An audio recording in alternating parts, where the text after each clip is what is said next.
Hey guys, welcome back to the channel. This is story about what if Naruto Descendant of Sparta Part 1. Before I start, please do support for more amazing content and comments for Part 2. Do consider to subscribe my channel and share my video to your friends and check out the description as well. Let's start the video. My alarm blared to life, waking me from my restless sleep, leading me throw it into the wall.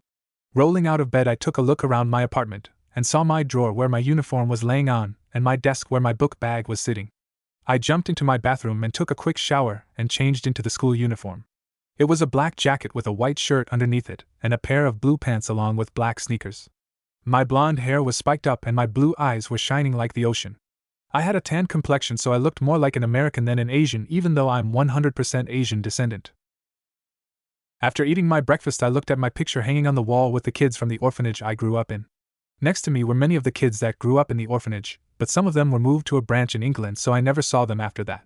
Next to me on my right was a blue-haired girl with golden eyes and a blank look on her face. Her name was Zenobia, and she was my best friend growing up. She always said God had great plans for us but never knew what they were, but she always said it was just His way of testing if our faith is strong enough to understand His plan in the end. Honestly, I believed in God to a degree, but I'm still waiting to feel His amazing love that the nun running the orphanage preached to us about. A few weeks passed. She and some of the others left the nun that was running the orphanage. Her name was Griselda, and she was in charge of us. She informed us they were chosen by the church to participate in a specific program but never told us what it was. But I respected her too much to ask her any stupid questions about it, really. However, before Zenobia left, I gave her a heart necklace with me having the key to it. So the only way to open the locket is for us to meet each other again, and we promised each other we would.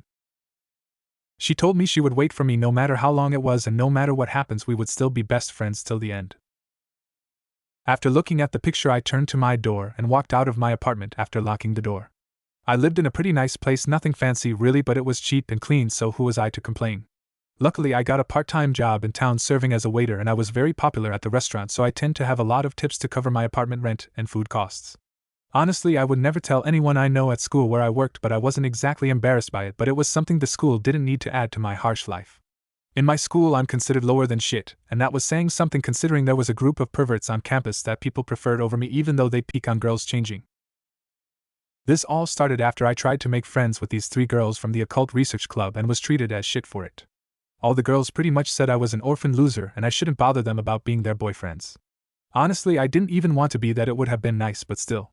As soon as that incident happened, they started spreading rumors around campus I was sexually harassing them and was a sex deviant. From that point on, I was the hatred of most of the female students, and all of the male students. One time I was walking by the kendo club during practice while those 3 idiots were peeking. They were caught, but they soon shifted the blame on me and I was beaten badly by the girls with their kendo sticks. The 3 idiots still got their beating, but I was just walking by and I was beaten for it. Soon in class I was harassed by the students to the point where they would steal my stuff and screw up my test and homework just for their own sick amusement. I could see the Rias and her 2 friends were getting a kick out of this, and all I wanted to do now was die. Arriving on campus, I took a deep breath and started heading toward my homeroom in hopes of avoiding problems today. However, I was soon met with the whispers of my fellow students. Look, it's him. God, why can't he get the hint and get lost? Man, even those 3 are better than him. We know they're losers, but he has to harass everyone. Maybe we should get him after class so he gets the message. I turned to the main building and walked through the entrance and headed up to my class. Arriving in class, I saw nobody else was here yet, so I sat at the front of the class in front of the teacher's desk and waited for class to start. Honestly, they didn't bother me if I was in front of teacher, knowing they wouldn't take any of this bullying I was suffering. But sometimes they would pass me when Rias and her friends were nearby, like I wasn't even there. Luckily, I only have 2 more years of this bullshit, and then I'm out of here. Even with them messing with my work, I still was one of the top students in the academy, and I was being interviewed by some of the best colleges in the country right now. Hopefully things will turn around once I get to college. Students started pouring into the classroom, and before any of them could start bothering me, a blonde-haired prince-like boy sat down next to me and gave me a charming smile. This was Kiba, and he was a member of Rias's club, but for some reason he was the only one that never bothered me personally. I didn't understand this, but I later found out he was secretly sending his fangirls after me by making up rumors that I was bothering him and his club. I thought he was an okay guy, but after finding out about that, I now knew everyone in that club were assholes. He sat next to me for some reason, but I never let my guard down around him and made sure to keep an eye on him at all times. The teacher walked into the room and soon the bell followed afterwards. It was a blonde teacher with bright blue eyes and a flawless complexion. She wore a top that revealed a lot of her cleavage, much to the joy of most of the male students. She had on a short skirt barely reaching down to her knees. She was our English teacher Irina Jelavic. She can teach in this story J, and she was one of the only teachers in the whole school that had my back no matter what. When she first heard the rumors, she was skeptical, so she asked me to honestly answer if I really was like that. When I said no, she believed me because I was not the kind of person who would lie to her. I asked how she figured that. She just winked at me and told me she was sure about this. Now class, let's get started. First, everyone turn in your homework for this week. Thus began another long day of harassment from the students and being mistreated by them as well. After classes. My last class for the day, and I was done now. But I had something I had to do first, so I packed my things and started heading out of the classroom. Before I could exit the room, though, I ran into 3 idiots I was hoping to avoid today. One was shaved head kid with big ears, another black hair boy with glasses, and brown hair and eyed boy next to them. These in order were Matsuda, Motohama, and Issei, and they were the perverted trio on campus. Matsuda was a perverted lilicon, Motohama was an idiot that could tell you a girl's 3 sizes, and Issei was a oving idiot.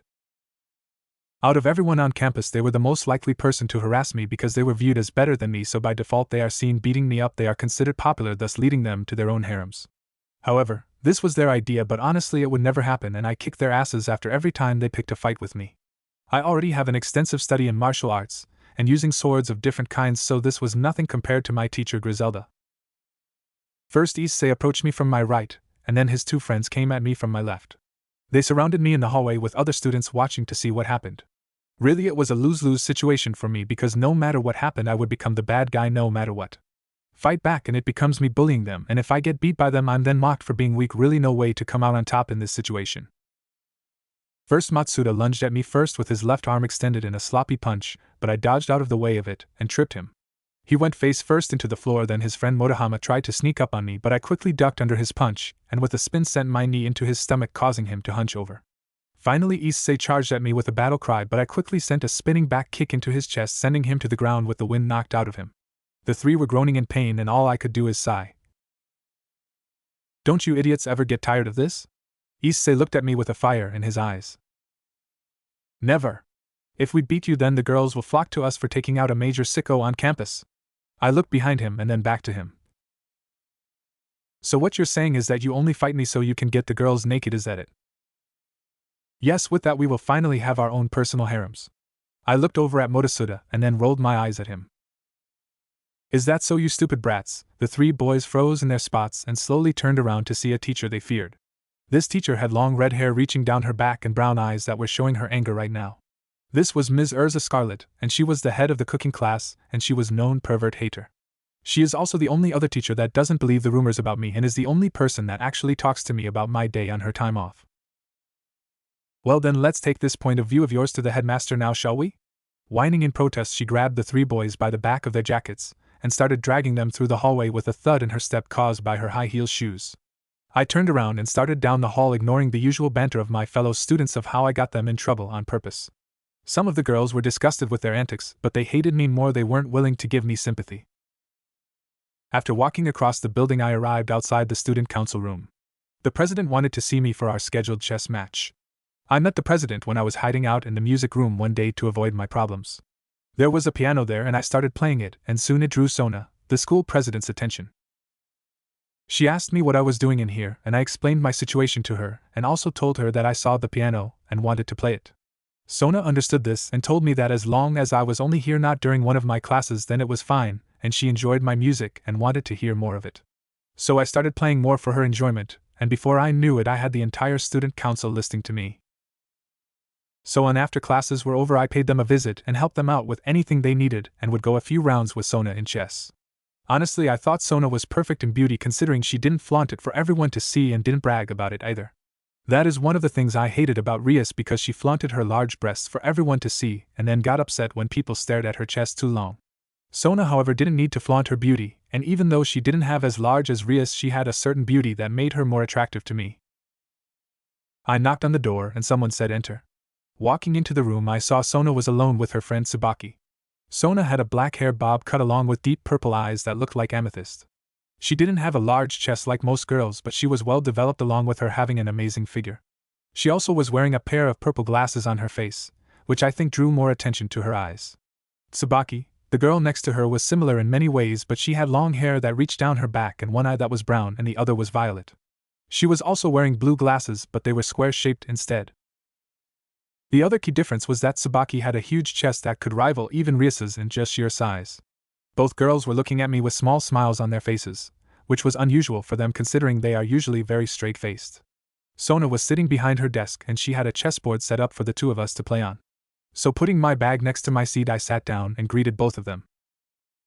"It's nice to see you both again, Madam President and Madam Vice President. Naruto, please call us by our given names, please."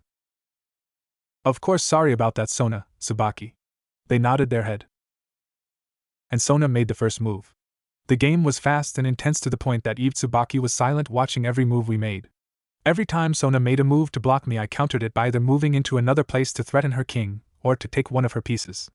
Eventually the game was boiling down to a stalemate in which either one of us could do anything other than repeat movements. I enjoyed times like these because at this point I felt like I was really being challenged to do something that wasn't running for my life from the female students. "Well, I guess it's another draw then, Sona." "Yes, indeed it is. I must say, Naruto, you are quite gifted at this game. Have you ever considered going pro?" I shook my head. "No, I don't really care about being a chess world champion because my goal in life is to evolve my personality, not my brain." She nodded her head and Tsubaki brought us both some tea. "Thank you, Tsubaki." She nodded her head at me with a small blush on her face. Tsubaki made some of the best tea that I've ever tasted, and honest to God, I don't think anyone could do better than her. "Oh, President, this reminds me that I've been hearing a rumor around campus lately." Sona looked at her with interest and motioned for her to continue. "Apparently that boy Issei is supposed to be seeing some girl outside of our school. This caught my interest now because earlier I heard him talking about having a harem, and now I hear he has a date with a pretty girl." Sona, from what I could tell, looked interested but at the same time angry about something. It wasn't my place to pry, so I continued to sip my tea, but heard something she was whispering to Tsubaki that caught my interest. "So Rias will be making her move Sunday then?" I raised an eyebrow at this. What could Rias want with Issei that had to deal with his date on Sunday? I finished my tea and grabbed my bag and bowed to both of them. "Thank you both for the hospitality, but I have to get home since most of the students have left now." Sona looked at me with a frown. "Are you ever going to tell me who started those nasty rumors about you?" Giving her a sad smile, I shook my head. She sighed and wished me a good night, as did Tsubaki. After leaving the council room, I ran home and started unpacking my things. Tomorrow was Sunday, so that idiot's date tomorrow, so knew him he would probably meet with her at the fountain in the park. I have nothing better to do, so might as well scout this date and see what's going to happen. It might be entertaining if she is only doing this to humiliate him, so I am looking forward to this now. I finished all of my homework for most of my classes, and after having a cup of ramen I stripped down to my underwear and went to sleep. Tomorrow will be interesting to say the least. Next day, park fountain. I was standing by some trees in the park waiting for that idiot to show up with his date. First I wanted to make sure he had a date in the first place, and then I wanted to see what she would do to him. Soon I heard footsteps and hid behind the tree and saw Issei with a black-haired girl approaching me. She had purple eyes and was wearing a purple dress that showed off her amazing figure. I could see her large breasts were showing, through which I saw Issei had his eyes glued on the whole time. Honestly, is that all he is interested in when looking at women? Because it's pathetic. But I'm watching him on a date instead of doing something else, so what does that make me? "Issei, could you do me a favor?" She was asking him for something. From the look on his face, he was thinking something perverted or having a kiss from her. But I'm more leaning on him having a perverted thought, really. "Of course." "Would you die for me?" "What?" Did I hear her correctly? Before he could ask what she meant, she suddenly transformed in front of my eyes. Her outfit disappeared, and now she was wearing a bondage outfit that was barely covering her body. Issei was too shocked and into seeing her to notice what I saw was now through his stomach. Some pink spear of some kind was just rammed through him, and by the time he realized it, he was already choking on his own blood. As much as I wanted to help him, there was nothing I could do for him, so I decided to get the hell out of there. But before I could, I felt something piercing me through my back and saw another pink spear that was going through me now. Turning around, I saw that the black-haired girl was shocked to see me there, and she looked upset. I slowly stumbled out of the tree line and up to her. After standing a few feet from her, I collapsed on the ground, coughing up blood and feeling my lungs fill with it. She knelt down next to me and said with sorrow in her voice, "Sorry about this, but I can't have anyone knowing I was here. But since you're cute, I will give you something to remember me by in the next life." She leaned down and gave me a kiss on the lips even though hers were now smeared with my blood.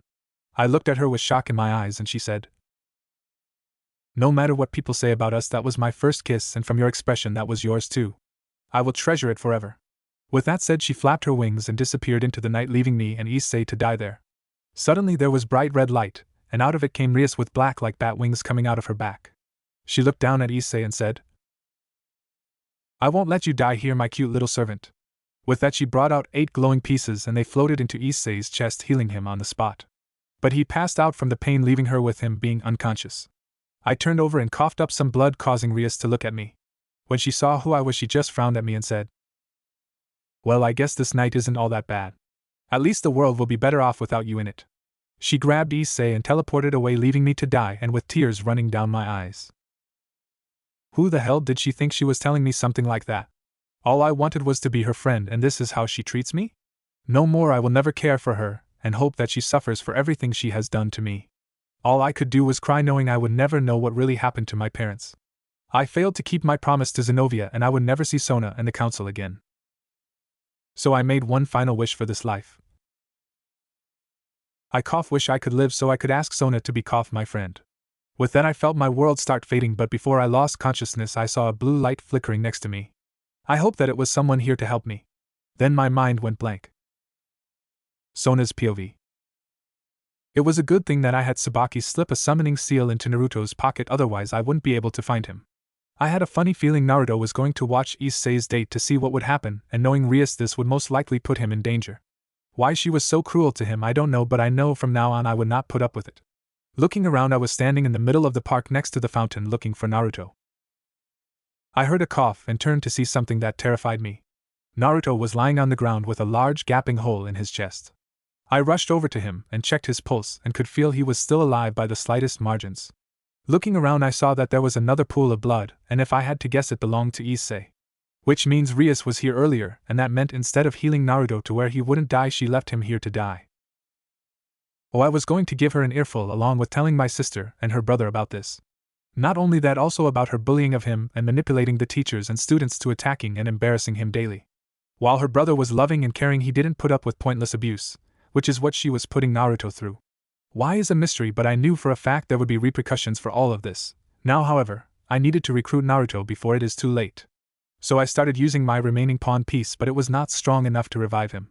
Now I was panicking until I remembered my sister gave me an unusual piece, so I decided to use it on him now.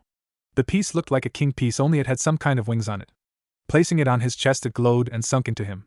But I noticed that something was glowing on his left hand, but as soon as it happened it disappeared altogether. Well, I will worry about this tomorrow. Right now I needed to get him home and healed up. I felt someone teleporting behind me and I saw that it was Tsubaki. She looked worried about Naruto after seeing him on the ground covered in dry blood. She kneeled down next to him and put her hand over his heart to feel if it was still beating. "Tsubaki, I've revived him. He is going to be fine. However, he has suffered large amounts of damage, and we need to accelerate the healing process."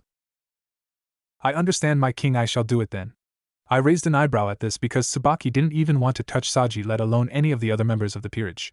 But I guess she liked him more than I thought she did, but that upset me a little bit. I've liked him longer than all of them, and they are all trying to win his affections now. But I will be the one that gets them first regardless, but now isn't the time for worrying about the war over Naruto's heart. "Alright, Tsubaki, take him back to his place, and start healing him by the skin method. I will be waiting for both of you tomorrow, so please make sure you're on time. Also be ready just in case Rias decides to show up, because I have a feeling the bad blood is going to boil over tomorrow." She nodded her head at me, and after putting Naruto on her shoulder with his head resting on top of her head, considering he was much taller than her, she teleported away. Looking around, I summoned a little magic and started washing the blood away. After making sure the blood was gone, I went back to my office and pulled out 2 crystals. One was red while the other was blue. As much as I hated calling them, now I needed to do this, otherwise problems in the future are going to pile up quickly, and it might spark a war on campus. If his sacred gear is what I think it is, then he alone could wipe out half the city before killing Rias and her group. I didn't know what it was exactly, but I have a feeling about it, and it was both good and bad. Good because I've got a powerful piece, but bad because this was going to bring a lot of attention onto me because of him. But it won't matter, because once he is fully trained, then he will be a force of nature herself. With a deep breath, I activated both crystals and 2 screens popped up now. One was a red-haired male with blue-green eyes similar to Rias. He was wearing black and gold armor on his shoulders. Behind him was a silver-haired woman wearing a maid's outfit. On the other screen was my sister, who had black hair tied into twin pigtails and wearing a pink magical girl outfit with a wand in her hand. The male was Sirzek Lucifer with his queen and wife Graphia, who ruled over the underworld, and he was Rias's older brother. My sister was Seraphal Leviathan, and she was head of Foreign Relations branch of the underworld. Both were important people in the underworld and were known to be the strongest male and female devils alive. While Graphia was the strongest queen, my sister was still better than her when it came to her unpredictable streak and the fact Graphia underestimated her when they were fighting. But now I was going to inform them about recent activities in MY territory, since this was originally Citri land and Rias only moved her on MY blessings. Greetings, Lord Lucifer, sister, I bowed my head to them. Hello Sona, how are you? Sirzek was waving at me with a casual smile on his face. Graphia bowed her head to me, but my sister shouted, Esotan. It's good to see you, how have you been? All I could do was rub my forehead, knowing my sister was acting like this because she cared about me too much, in my opinion similar to Sirzek for Rias. But I can't be distracted with this, I need to discuss the current conditions. Please be serious, sister, I need to speak to both of you about what has been happening here in Ko, and it concerns Rias. Sirzek looked worried, as did my sister. But I pressed on. Recently a boy named Naruto has been attending our school, and in the first week he was trying to be friends with Rias and her peerage. However, they thought he was asking them out, and rejected him horribly, and rubbed his orphan status in his face to put salt into the wound. My sister looked disgusted and Sirzek looked absolutely furious about this, along with Graphia eyes narrowed. Naruto hasn't told me the truth of what was happening, and how the rumors about him being a sex deviant, and how he sexually harassed them began. So ever since then he either spends his time ignoring hateful comments made about him, or is fighting off bullies that are trying to assault him. Rias also uses her magic to influence the teachers to ignore him and let his bullying go on without them intervening. As far as I know, only 2 teachers have stopped the bullying when they are around and don't believe the rumors made about him. I see, well then this is bad. I will be sending Graphia to discuss her current behavior, and informing her of some changes that are going to happen now. His maid nodded her head, but I added one more comment to seal the issue with Rias and Naruto. I forgot to mention something happened today that has me deeply disturbed. I asked, are you aware that Rias had her on someone in the school to join her peerage? Sirzek nodded his head along with my sister, but she had a frown on her face now. She was worried about what I was going to tell them after the stuff I told them about her vicious bullying of a human student that only asked to be her friend. Today Issei is now a member of her peerage, but I had a suspicion that Naruto would be checking on the date himself, so I snuck one of my summoning papers into his back pocket without him knowing about it. Luckily for me, he wore the same pants from yesterday, otherwise I wouldn't have found him until tomorrow. Was he going to sabotage the date? I looked at Sirzek and answered, No matter how bad someone has treated Naruto, he has always believed in treating others with kindness or defending himself rather than attacking. I guess he was checking it out to see what was going to happen to him, but I guess he wasn't expecting they were both going to be killed by fallen angels. Now my sister was angry and worried because from her look them being in Ko was something they were not aware of. Sirzek looked puzzled as well, but he motioned me to continue. From what I was able to gather, Rias managed to revive Issei, but when she saw Naruto she decided to leave him there to die instead of helping him like she could have. Now I could see my sister's eyes glowing, with eyes slowly starting to spread around her body, along with Sirzek's red and black aura was flowing around him. Looking at his eyes, I saw they are now a frightening black with a small red glow in them, showing me that he was enraged. Sona Citri, I will send Graphia to confirm your story, and if it is true then I will be telling her to stay there for the 3 of us to have a meeting tomorrow. You best not be lying to me though, otherwise there will be greater repercussions for you. I swear on the honor of my family I'm not lying to you, Lord Lucifer. He stared at me for a few moments, and then nodded his head. Turning to his queen he ordered, Go to Ko and check the school along with the park where this incident was supposed to have taken place. If there is proof of Sona's claim, I want you punish Rias along with her peerage. Then you will inform her that she now work in the territory under Sona, and anything she does now must go through her. Also, if there is another incident similar to what has happened already, she will be stripped of her position as heiress and be forced home, where she will remain the rest of her life. Graphia bowed her head to him and teleported out of the room now. Looking over at my sister, she was taking a deep breath and said, Sona, if anything happens between Rias, please inform me, because just because her brother is a Mao does not make her above our rules. She violated many of them today, and is getting a slap on the wrist compared to what we should have done, but this will be the only time. Call me whenever you need me, okay? I nodded my head. Thank you, big sister. She smiled at me and her screen turned off. Now I was looking at an upset Lord Lucifer, and we were waiting for Graphia's report. Hours passed of us just staring at each other when she appeared in my office in front of the screen and bowed to Lord Lucifer. Well? He asked with impatience in his voice. It's true. With those two words Surzek sighed and then nodded his head. Grafia bowed to him, and then looked at me and replied. I will be summoning Rias into your office tomorrow with Lord Surzek here as well and presiding over the meeting.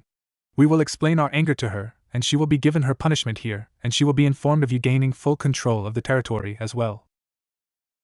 I nodded my head, understanding that basically my office was just a room for the privacy to do this and punish her extensively. Well, it will be nice to get my territory back from her. Since she moved her, she seemed to think she owned the whole damn city. I was here first, and while her family may have claim on Japan as a whole, the city of Ko was given to me when I moved to the human world first. My sister promised it to me, and when I was forced to give up part of it to her, I was extremely upset by this. And after getting here, she started treating me like I was her underling to order as she pleases, but things are changing for the better in my opinion. Now the control is reversed, and she must do what I say and inform me of all of her actions, or I can expel her from my city. I bowed to both Lord Surzek and Grafia. I'm sorry to bother with this so late in the day. Grafia shook her head and Surzek gave me a small smile. It's no problem, Sona. I understand you had to call us because of this getting out of hand. I can also tell you're trying to keep problems from getting out of control when Naruto and Rias meet again. Best to keep a war from happening by dealing with one side before they can start. Yes, but I let this bullying go on for months when I should have said something earlier. I felt Grafia grabbing my shoulder, causing me to see her small smile when she sternly replied. You were hoping your friend would stop on her own accord, but she didn't, and now you are bringing us in to deal with her. Don't worry about it, we'll deal with this in the morning, so why don't you go home and get some sleep? Yes, I also have to talk to my new piece and introduce him to the world of devils. I stood up from my desk and bowed to both of them and left my office for my house. Hopefully the meeting tomorrow goes well and we can avoid a major conflict. I hope Naruto is okay. Next morning, Naruto POV. I felt comfortable, more than I ever have in my life. The feeling of warmth was unusual from my normal pillows. Rubbing my face into the pillow, I noticed that it let out a low moan. My entire body froze up. Pillows don't moan as far as I knew. Slowly I opened my eyes and saw a pair of that I was rubbing my face into. Looking up, I saw that it was Tsubaki from the student council. She was sleeping peacefully, so I tried my best to hide my scream of shock. Looking at her a little more closely, I saw that she was naked on my bed. Looking around, I saw that I was naked as well, which made me worried about if I had morning wood and accidentally rubbed up against her. Crawling out of bed, I went to my closet and saw that only my uniform was there, but the weirdest thing was that my casual clothes were gone. How is that possible? I tried recalling what happened yesterday, and then it hit me. The girl with black wings that was wearing some kind of bondage outfit, Issei being on a date, and then being impaled by some kind of spear, and then me being impaled by her spear next. She pitied me and then gave me my first kiss on the lips, then she left me there dying by the fountain. Rias showing up to heal the pervert, I think, but insulting me by saying the world was better off without me in it, and then leaving me to die there. After that I remember wishing to see Sona so I could ask her to be my friend along with the rest of the student council. But after that I can't recall what happened to me. Looking at my uniform, I grabbed it and took it with me into the shower. I had a quick shower and changed into my school uniform and walked back into my bedroom. Something was off, though I could feel it, not just because Tsubaki was in my bed, but something about me has changed. My body, it felt stronger and I felt myself lighter than before, but I didn't know why. When I was in the sunlight I felt weaker than when I was in the dark. Weird really, but the thing that bothered me now was that I could feel something off with my left hand, but I couldn't place it. It itched and felt like something was building inside of my arm. I heard a yawn and saw Tsubaki was rubbing the sleep out of her eyes, and she was sitting up now. She grabbed her glasses from the table next to my bed and looked at me with a smile on her face. But before she could say anything I turned away from her and kept my eyes close. My cheeks were red hot, and I was blushing up a storm. She had a pout on her face. I didn't know for sure, but I was confident that she did. Naruto-kun, why are you looking away from me? It's inappropriate for a man to see a woman naked unless they are dating. She giggled at this and I heard her footsteps behind me before she had her arms around my neck. Her were pushed into my back and she was rubbing her, causing me to get even redder in the face. It's okay, Naruto, you can look if you want. Please, Tsubaki, please get dressed. She tightened her grip on me. Not until you start calling me Tsubaki-chan. I nodded my head rapidly, and she laughed at my red face. She got off my back and started getting dressed until she asked me to help her with her brow. Turning around, I saw her standing there with her back to me, wearing on a pair of blue panties, causing me to swallow some saliva and trying to stop a nosebleed. This is so weird, I pointed out while helping her clip the brow behind her back. You'll get used to it, Naruto-kun. That's what I'm worried about, honestly. After making sure her brow was one, she grabbed her uniform and started putting on her long white socks, showing off her amazing underwear-clad body. Her bra looked like it barely held her in, and her were scandalous, but they were still very erotic since they are maybe a size too small for her. Along with her long black hair, she looked alluring to the point I was feeling myself getting hard just by looking at her. But I quickly pinched myself and tried to imagine things to make my hard-on go away. After putting her socks on, he then put her white top on along with the cape and then the short skirt. Finally her shoes went on, and she was fully dressed in her uniform. I felt myself disappointed by this. Then I pinched myself again, trying to get rid of such inappropriate thoughts. So Naruto-kun enjoyed the show. Sorry, it was in reverse order. She was leaning on my bed with a beautiful smile on her face. Is that a trick question? No matter how I answered it, I would either be considered a pervert or a bastard. But she only laughed at that and stood up from my bed. We both proceeded downstairs, and she started making us breakfast of orange juice and an omelet with some vegetables and cheese mixed with the meat. After cooking for a little bit, she then set out 2 plates for us and sat down next to me at my small table. We proceeded to eat, but she said, "You didn't answer my earlier question, Naruto-kun." I choked a little bit on my meal and blurted out, "Yes, I did." I slapped my hand over my mouth, and she only laughed at this along with having a blush on her face. Sighing, I decided to ask her why she was here in the first place. "So Tsubaki." "Why are you here exactly?" "Well, do you remember what happened to you yesterday?" My eyes widened and I shouted, "Wait, are you saying everything that happened to me yesterday really happened?" I didn't know if it was some freaky dream or not, but now it confirms it really did happen. "Yes, it did, but I have to tell you that you being killed there was a complete accident." "If that's the case and I died, then how am I still alive now?" "I will allow President to explain right now. Finish your breakfast. You have a long day ahead of you today." She then started eating her meal again, and I started on my again, but at a much slower pace. My thoughts are scattered, to be honest. I mean, really, how is it possible?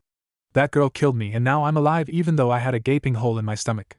But that explains why my clothes are gone, because if that really happened, Tsubaki would have thrown them out since they were so bloody. After finishing our breakfast and washing the dishes, we gathered our bags and started for the school. Walking up the street with her next to me drew a lot of attention from some of our schoolmates. Mostly shock of the fact that she was with me instead of being with Sona, plus with my reputation, why would she be with me right now? Honestly, the whispers were getting old and I just wanted to get to school without trouble. But that was not to be. Once we entered the grounds and were heading for the student council office, I felt something smash into the side of my head. Looking at me, Tsubaki saw that I was beamed by a rock, causing me to bleed from the side of my head. She looked behind us and saw that it was 2 male students smiling at us, and they were bouncing rocks in their hands. "Hey jackass, how about you leave the woman alone? She doesn't want to be associated to someone like you." They started laughing at his comment, but Tsubaki looked angry. Her facial expression turned emotionless after we left my place, but from the looks of it she was feeling extremely angry. She stood up and walked up to the 2 boys before she grabbed the rocks they were carrying. She showed them in her hand and then crushed them into dust. That was a warning from her to either get lost, or that would be them. They were scared, but one of them decided to get tough and tried to grab her. Now my temper rose and I quickly got between them and grabbed the boy's extended arm. I felt my grip slowly crushing his wrist, with the sound of his bones popping was anything to go by. He was on the ground now, begging me to stop, and his friend tried to blindside me. But I saw him coming and caught his fist and started crushing it. Now both boys were screaming in pain from what I was doing and begging me to stop. I don't remember being this strong, and I wasn't really trying to be honest. I could see that many of the students were disturbed with what I was doing, but I didn't care. They were going to attack Tsubaki, so they were getting what they deserved. Urza soon came running with some students and saw the situation. "What the hell is going on?" Everyone started shouting how I was hurting these 2 boys because they were trying to save Tsubaki from me. But Urza shouted, "Shut up, all of you!" Everyone was dead silent now, and Urza looked over at Tsubaki. I was walking with my new student council member, and these 2 boys decided to beam him in the side of the head with a rock. After I took the rocks from their hands, they threatened me with physical force, so Naruto-san decided to interfere. Urza nodded her head and came up to me. "Naruto," she put her hand on my shoulder and continued, "I will take it from here, okay?" I nodded my head and released my grip on both boys, but they were sore about being manhandled. So they tried to charge me, but Urza was in front of them with a glare on her face, with her grabbing both of them by one of their ears. Both boys were complaining about this, but she wouldn't hear it, and started dragging them to the headmaster's office so they could receive their punishment. Looking at Tsubaki, she nodded her head at me and we continued into the school.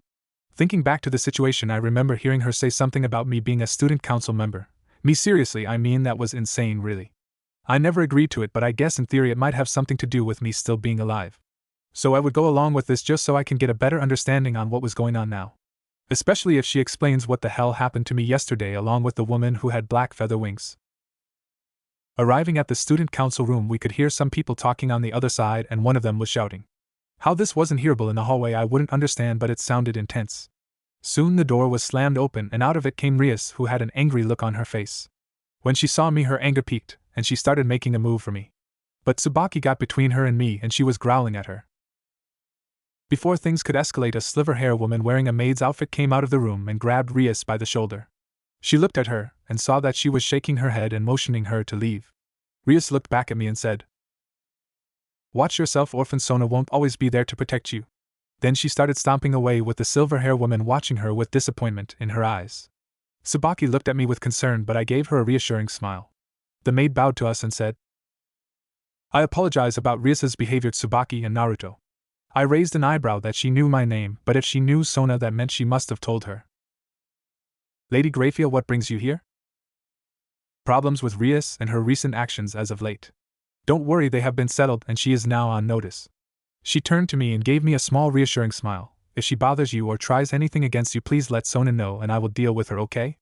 I blushed at her beautiful smile and nodded meekly. With that said, she wandered down the halls after her, leaving me and Tsubaki looking into the student council room where Sona was sitting along with a red-haired man that looked a lot like Rias. Upon entering the room, Tsubaki bowed to the man and to her place behind Sona. Following her example, I bowed to him and said, "Greetings, sir, I'm Naruto, it's a pleasure to meet you." He smiled at me and replied, "It's good to meet you, Naruto, I'm Surzek Gremory, but you can just call me Surzek." I nodded my head and said, "Thank you, Lord Surzek." Sona sent me an approving nod and motioned me for me to take a seat in front of her and Surzek. I did, and now I was nervous. "Sorry to bring you in so early in the day, Naruto," Sona said. "It's fine, but I'm kinda curious about what's going on. I mean, with me dying last night, then with me still being alive, and the fact that Tsubaki was in my house, it's all very confusing." Sona nodded her head and she gave me a smile, putting me a little more at ease. "I understand your confusion, but no, I will clear everything up for you. However, I want you to keep an open mind about the things you're about to hear, okay?" I nodded my head and then she started, "Well, first off, you really did die yesterday." Well, that was blunt and to the point, but I guess that was the thing about Sona that will always be true. She will get to the point when she has to. If that's the case, then how am I alive then? Simple, Naruto, I revived you as one of my servants. So you know everyone in this room is a devil.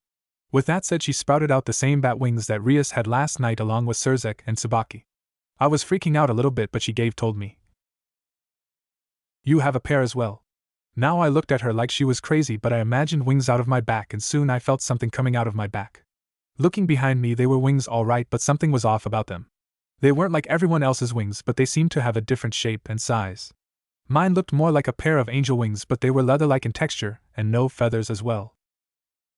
Sona looked confused about my wings, as did Surzek, who was now walking around my wings. "Fascinating, I've never seen wings like these before." He then started running one of his hands on my wings, causing me to feel uncomfortable. So I stammered out, "Lord Surzek, could you leave my wings alone, please?" He immediately saw my discomfort and released his grip on my wings. "Sorry, but I have to say that your wings are definitely not normal, Naruto. If anything, I would say they stand out when you compare them to most species with wings. They look familiar, but I can't place it for the life of me." Forgive me, but can we get back to the point where you said you're all devils?" Sona nodded her head and she retracted her wings. "As I was saying, I revived you with one of my peerage pieces, thus turning you into a devil and making you one of my servants." I nodded my head at this. Made sense so far. "Also, you should know that while you may be a servant, I will not treat you as such, since I view everyone in my peerage as my family and love them as such. At least I didn't get a stuck-up bitch as my master." But this raised the question of what exactly a peerage was. Surzek decided to intervene instead, though. "I'm guessing you want to know about peerages in general. Well, the thing is, they are chess pieces with demonic power capable of reincarnating many specific beings into devils. Some are gathered to compete in raiding games, and others are gathered for selfish reasons. Sona is the king, which means she is the leader of the peerage and the most important piece in a ratings game. So everyone in the student council is a member of your peerage, I'm guessing." Sona and Surzek looked surprised by my deduction, but they nodded their heads. Made sense why almost no one could get into the council unless Sona allowed them, meaning they had to become a member of her peerage. Now Naruto, is there anything else you wanted to know? I looked at Surzek and then at Sona and said, who was that girl that killed me last night? I know she wasn't a devil, but I'm still not sure what exactly. Yes, she is a fallen angel, angels that have fallen from heaven because of the sins they have committed. Along with us, they are one of the 3 groups that makes up the biblical faction. They are the smallest group when it comes to numbers, but they are known to recruit rogue exorcists, thus giving them an edge in battle in some cases. Okay, so her black wings signify she is a fallen angel, got it. My next question is more for you, Sona. She motioned for me to continue. Why did you revive me? I mean, I'm a nobody with no special talents, so why did you bother with me? Sona got up from her desk and walked in front of me. She looked me in the eyes and answered with conviction. You are important to me, Naruto. I heard your wish that you wanted me to be your friend, and I answered because I want to be your friend as well. She gave me a smile, and it caused me to let loose a few tears that I now was rubbing to get rid of. She leaned into me and gave me a hug and whispered to me, you are worth more than gold to me, and I would have recruited you even if you were a nobody. Always remember this. She separated from me and gave me a light kiss on the cheek. My cheeks reddened from the kiss, and Surzek was sending me a wink showing he was thinking more than friendship was going on here. Sona returned to her seat and then continued with her explanation. There is something else, Naruto. After I revived you, I noticed your left hand seemed to glowing, and then it disappeared. Tell me, is there some odd feeling you are having going through your arm right now? I nodded my head, considering I felt something pulsing in my arm, and it was uncomfortable. Well, then this confirms my theory that you have a sacred gear. A what? Surzek stepped in again. A sacred gear are powerful artifacts made by God that are sealed into humans at random. Some are useful or useless, while some, like Longinus gears, are incredibly powerful and are sought by everyone. I nodded my head at his explanation. He then continued, if you really do feel something going through your arm, then I want you to concentrate on it and try to push it to the surface. I closed my eyes and started pushing the energy in my arm outward, hoping for something to happen.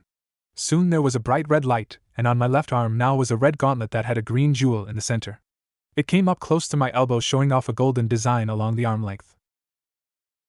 Well, I'll be damned, Naruto, you wield a Longinus gear known as the boosted gear. This sacred gear can increase your power every 10 seconds, thus making stronger than before. However, it consumes your stamina, so use it wisely, Surzek told me with a large smile on his face. Sona looked ecstatic while Tsubaki looked shocked at the development. So this is a good thing? Sona looked at me with surprise. This is better than good, you're literally a powerhouse now with the right training. Yes, while I've enjoyed this, I must be off, so I will see you all sometime soon. I, along with Sona and Tsubaki, bowed to Surzek as he teleported out of the room. It was pretty cool, but it reminded me of Rias, so I was a bit put off by it. Looking back at Sona, I asked, so am I going to meet the rest of the peerage later today? Yes, but we have a meeting with Rias as a get-together, and to inform everyone of the changes that are happening around here. I was uncomfortable going to the occult research club, so I asked, can I skip this meeting? I really don't want to go there today. Sona looked conflicted on the matter, but she sternly replied, no, you have to go. I know you don't want to be there, but it's mandatory. Don't worry though, if Rias tries anything or her peerage, we will be there to back you up. I nodded my head and looked up at the clock. It was about time for my first class to start, so I picked up my bag and bowed to Sona and Tsubaki. My first class is about to begin, I have to go.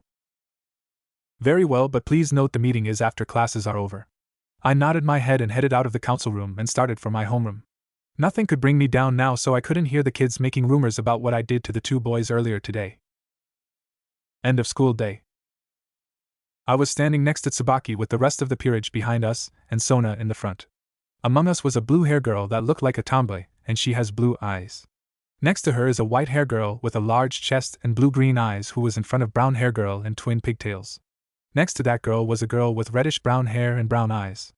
After them there was a blonde-hair boy standing next to Sona with a blush on his face, with a girl with brown hair and 2 short braids along with brown eyes watching him with annoyance.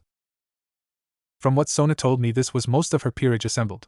Her other knight had duties as a Grim Reaper, so she was gone often, and her other rook was in college, so he was busy there and couldn't be seen on a high school campus without raising questions. The other 2 pawns were doing contracts for some clients, so they couldn't attend. So everyone here were going to be attending the meeting today and making sure things don't get too heated between Rias and myself. I've known these people for a while and have gotten to know most of them. While the girls were always happy to see me, Saji made it well known he was jealous of how much time I spend with the girls, especially Sona, and he did whatever he could to take their attention back. This usually ended with him getting smacked around because he eventually annoys them to the point they can't focus on anything. But even with that, Saji was a good guy. He was fun to hang around with, but he was driven by his lust at some points, and it blinds him, but at least he knew control, unlike Issei and his stupid friends. We arrived at an abandoned building outside of the school, and once we entered the building I felt oddly at home now. Sona explained to me that devils are more acquainted to dark places than places of light, like churches are a no-go for them. After going up a few floors, Sona knocked on a door, and we heard a muffled voice tell us to enter. Upon walking into the room, I saw the occult research club was scattered around the room, with Rias and Akino behind a large desk in the front of the room. Kaneko was occupying one of the couches and was munching on some sweets, with Kiba leaning on the wall behind her with that fake smile on his face. On the other couch was Issei, who looked confused with what was going on, but he was eyeing some of the members with large chests with what I would call pervert vision. "Greetings, Sona, I see you've brought most of your peerage for this meet and greet." She was looking at me with hatred flooding her eyes. But this time I looked straight at her, and didn't back down from her stare. While I knew she could kill me, I was not going to back down if she wanted to start a fight with me. "Yes, I brought most of them so we could introduce some of our new pieces to each other." "Wait, you mean there are other devils in the school?" Issei shouted. Rias then introduced Sona by her real name, prompting Issei to continue. "Oh, I didn't think there were more devils here." "Geez, didn't your king tell you anything?" Saji had a smug look on his face, which prompted Sona to smack him on the back of his head. "Saji, he didn't know because he has only been a devil for a day." Saji looked upset of being smacked but nodded his head at understanding. Sona motioned for both of us to move forward, and we were now standing in front of Issei. "Saji, Sona's pawn." "Whoa, you're a pawn too?" To be in the same standings as a member of the perverted trio, how disgusting. This started a heated stare down between the two of them, which led to them shouting. "Just so you know, I was worth 4 pieces, Saji replied with a smug look on his face. "Issei was worth 8 pieces. Rias retorted with a grin on her face. "What, isn't that like all of the pieces? To think that a pervert like him is worth that many." Soon a scuffle started between the two until Sona and Rias separated them from each other. Both guys were standing in front of each other and trying to crush the other's hand in the handshake. Issei then comes up to me, and when I extended my hand to him, he instead spit in my face. Sona and the council were shocked by such disrespectful display, where the occult research club looked on with approval. I was a patient guy, but this was what broke my patience with him. I glared at him while he laughed at me. "You aren't even worth shaking hands with, since you are worth nothing compared to me, devil or not." Before he could continue laughing, I felt something pulsing inside of me, so like my sacred gear I pushed it forward, and then in my right hand came out a sword. This blade was a katana with a gold handle with a black skull acting as the butt of the blade. The blade was a good few size and length. Bringing the blade up, I placed the tip of my blade at his throat, causing him to gulp in fear. "You want to try that again?" He backed up, but Kiba started approaching me to try and protect Issei. Before he could close in on me, I swung my blade at him, sending a blue blade of energy at him, forcing him to block it with his own sword. Before things could escalate, Sona shouted, "Enough! Rias, control your servants because you're already on thin ice as it is." Rias looked ready to say something, but she bit her tongue instead and signaled Kiba to withdraw. He shot me a glare and went back to where he was standing before. Issei had already summoned his sacred gear, which was some kind of gold gauntlet, on his right hand. "I won't let you get away with that, you piece of trash." I looked at him with calmness in my eyes and just got ready for a fight. But before he could move, Tsubaki got in between each of us and replied with coldness in her voice. "You will back off, or I will personally break you here and now." Issei looked like he was going to try anyway, but Kaneko grabbed him and put him back on the couch. She looked at me and scoffed at me, causing me to see that being disrespected I was expecting it, but this was getting ridiculous. Now that is out of the way, I think it's time to clear some things up with our peerages here. Sona was looking at everyone in the room and then at Rias. She looked away from her with a huff, and Sona continued, "Due to certain situations that have been happening lately, there is a few changes around her now. Firstly, I'm the sole owner of this territory, which means that everything that Rias's peerage does now has to go through me. If anyone makes a move against someone in my peerage in any way, shape, or form, then this will lead to your brother getting involved, Rias. Next, the recent activity with the school bullying ends now. No more manipulating the human students and teachers. If I find out this is still going on, I will find out which one of you it is, and I will guarantee you will be punished extensively. It's not our fault that he's a loser." Issei's comment got Sona's attention, and she was about to chew him out. However, Rias had an idea about getting control again. "How about a wager, Sona? Since you're so confident that Naruto is not worthless, how about we have him and Issei fight in about a month's time? Sona looked at me and I nodded my head, and she then asked, "What are the wagers?" "When Issei wins, you have to give me back partial control of the territory again. But if he somehow wins, then you can lay claim to any future territory here in Japan that you are interested in. So what do you say?" I could see Sona was conflicted, but I winked at her, telling her to trust me with this task. Finally she sighed and said, "Fine, in a month's time both of our pieces will fight, and we will see who had the better investment." With that agreed on, we were leaving the room until we heard Rias ask Sona, "By the way, you should know his pawn traits will be useless against Issei, right?" "He's not a pawn, he's that dud piece that my sister gave me when I was little." When she said that, Rias broke out in a laughing hysterics and started to make mocking comments about me being even more useless than she thought. Soon her whole peerage joined in insulting me until Sona finally fired a round of magic into the ceiling, then telling them to shut the hell up or she would do it for them. While she knew she didn't have the same raw strength as them, she can still outthink all of them and force them into submission, plus she would get the last laugh in the end. With her piece said, we all left the building and headed out of the occult research club. I breathed a sigh of relief knowing I didn't have to deal with them anymore today. "Naruto," I looked over at Sona and she had her stern face on. "I will be calling my sister about asking her to send someone to train you for the month. Be ready, because if she sends her, she will run you into the ground." I bowed my head to her and asked about the sword in my hand. "Is this sword a sacred gear too?" "No," Sona was shaking her head now because she honestly didn't know what it was. "I don't know what it is, but I do know that you seem to be the only one capable to use it, so please be careful with it, okay?"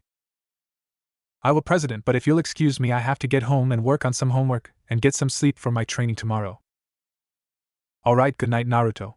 Everyone in the peerage also wished me a good night, and I gave one to them and headed away from the school.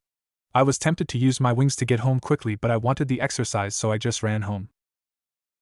Halfway home I noticed something was off. It felt like there was someone behind me, but I couldn't tell who it was.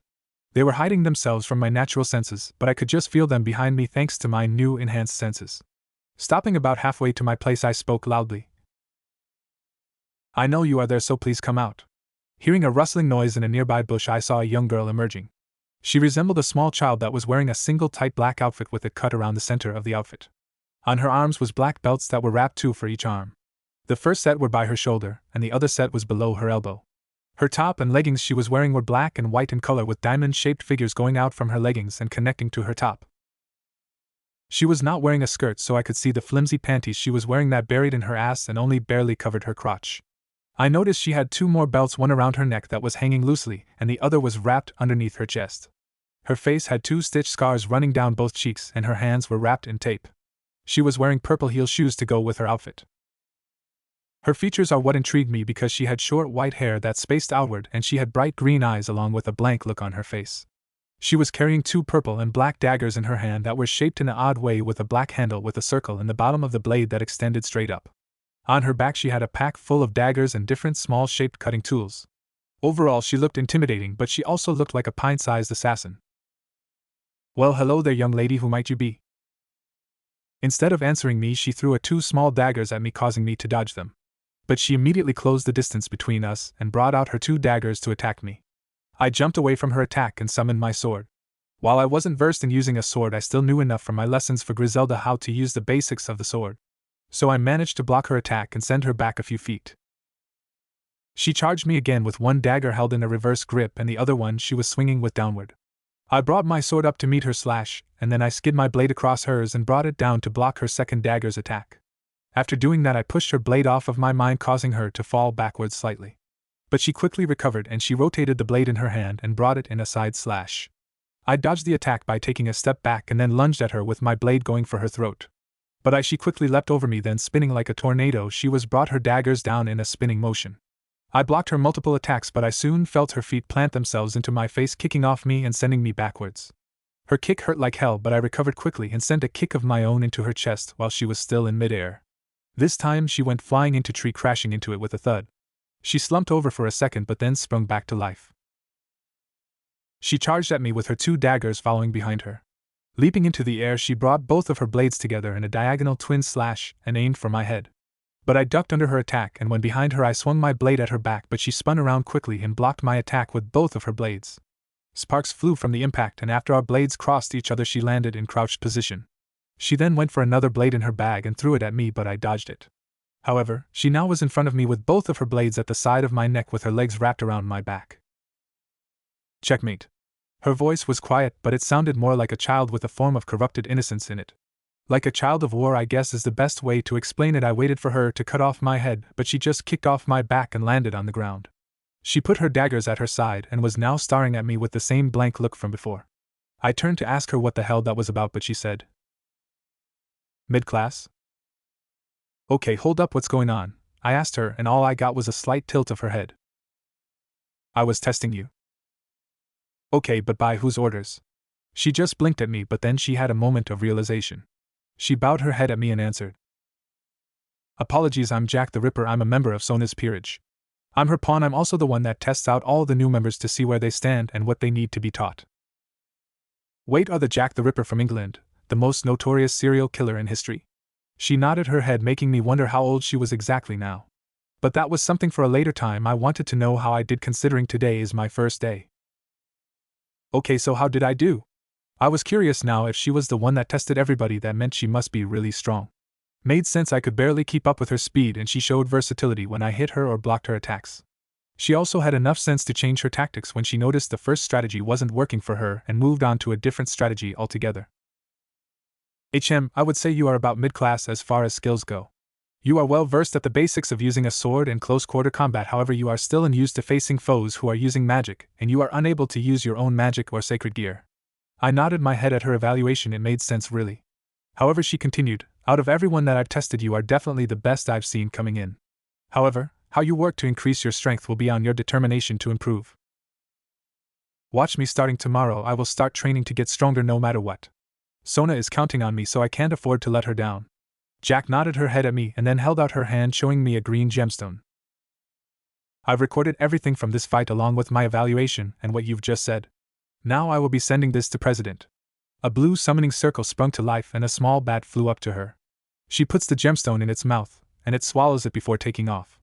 I was wondering now how Sona would get it out of the bat since it just ate it. "President will have the gemstone when my familiar throws it back up." Could she read my mind? "No, you're just an easy person to read." She then turned away from me and started walking back to the forest line. I shouted at her, "Hey, where are you going?" "To find a tree to sleep in." "Why?" She looked at me with a curious glance. "Well, if you have no place to go, how about you stay at my place for the time being?" She looked surprised by my offer. She stared at me for a few minutes before she finally nodded her head slowly. So I lead her back to my apartment, and after getting most of my schoolwork done, I pulled a sleeping bag out of my closet. As soon as I sat it on the ground, she immediately got onto the bag. "What are you doing?" "This is my sleeping bag, you get the bed." She looked really surprised by this. "Are you sure? I mean, this is good enough for me." "No, you're my guest, and I would feel bad if I left you on the floor instead of my bed. Look, I'm going to brush my teeth, so why don't you change and hop into bed?" I went into the bathroom and shut the door so I didn't feel her eyes on me while I got ready for bed. After making sure I rinsed my teeth and changed into my boxers with a shirt, I walked back into the room to see her now in bed. She had the cover up to her neck, and by the looks of it, she wasn't sure what to do. I sighed and then went over to the bed and said, "All you have to do now is get comfortable and then sleep." She nodded her head and turned over and crawled into a little ball. Turning the lights off, I hopped into my sleeping bag and said, "Good night, Jack." Before I drifted asleep, I heard her whisper, "Good night, Naruto." I woke up with my back feeling very sore. Remembering I slept on the floor, I also remembered meeting Jack yesterday, and everything she told me. Trying to get up, I felt something preventing me from moving on my chest. So lifting up the blanket from my sleeping bag, I looked and saw something that nearly gave me a heart attack. Jack was sleeping on my chest with her being naked. She had a cute look on her face that made it almost sinful to wake her up. But I had school today and had to talk to Sona about what my training is going to be for my match with Issei. While I figured I could take that idiot in a fight, add our sacred gears into the mix, and this put the whole thing into the air. So better to train and floor him knowing I did everything I could rather than take it easy and underestimate him. But back to my current issue, I needed to wake up Jack, so with a slight nudge into her side, she started groaning. She tried curling into my chest even more, but a few more nudges and she was up, rubbing the sleep out of her eyes. But she wasn't covering herself, and I felt bad at looking at her naked body, so I turned away from her. "Morning, Naruto-kun." "Morning, Jack, how are you today?" She looked at me with confusion in her eyes and responded, "I'm fine, but why are you looking away from me, Naruto-kun?" "Well, you're naked and it's rude of a guy to look at someone that is naked when they are not in a relationship." "But you did this with Tsubaki-senpai, so I thought you would like this kind of thing?" My eyes went wide. How long had she been spying on me from the shadow? No matter. Look, what Tsubaki-senpai was doing was that she was healing me, not doing that to make me happy. But honestly, I couldn't get her out of my head now. She was so beautiful with her natural looks, and it makes me wonder why she isn't the talk of the school. But I remembered she was like Sona Kaishu, very modest, and not wanting to flaunt her body for everyone to see. But being a natural beauty, I could definitely say with honesty that she was much more attractive than the rest of the girls in the school, only being surpassed by Sona Kaishu. There was something about her that made her perfect in my mind, and I don't know what. Oh well, I'll think about them later. Come on, Jack, I'll take a shower while you are getting your stuff together, and then make breakfast for both of us. She looked surprised about having breakfast with me, but from what I could see, she was a poor abused girl that only wanted to be loved. So I was going to try and make her feel wanted. I got out from the sleeping bag and slipped into the shower and started washing myself. Once I was done with that stuff, I exited my room with a towel around my waist and washing my hair. Jack soon passed me and looked at the shower with confusion. I then said, "The nozzle releases the water and the knobs control how hot or cold the water is, and the shampoo and conditioner are in that one bottle over there. The body wash and soap are next to it. Be careful though, because the soap gets slippery, okay?" "Okay, anything else?" "Yeah, make sure to keep your eyes closed when applying, because that stuff will burn your eyes if you're not careful. Also keep your mouth closed too, okay? Don't want you to get some kind of poisoning from it." I sweat dropped because I was now watching her write those down on a notebook she got from somewhere, and posted them on the wall of the shower.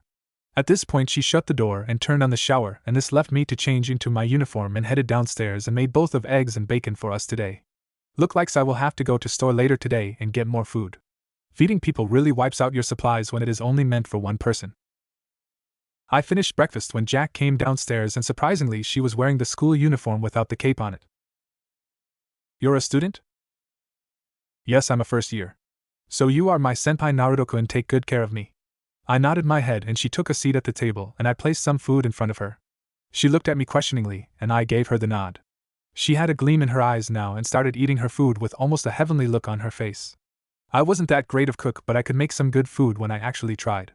That reminds me, I will have to go to work today and hopefully get a lot of tips today. So after Jack and I were done eating our breakfasts and brushed our teeth, we proceeded out of my house and down the street with her carrying her bag on her shoulder. I could see that underneath her sleeves were some small knives barely visible to the naked eye. Guess she really is paranoid, but those scares on her cheeks had to come from somewhere, I guess. The walk to school was boring, really. No one really bothered us, but from some of the looks I saw from the students, they looked confused. They weren't making snide remarks at me anymore, but I could still feel they had some resentment against me. Funniest thing about the situation was that everyone was looking at Jack as the cutest thing possible, with the girls awing at her, and the guys thinking she was so adorable. Jack didn't like the attention, so she came next to me and grabbed my hand for comfort. While some would think of this as an intimate gesture, I could tell this was more because she was confused.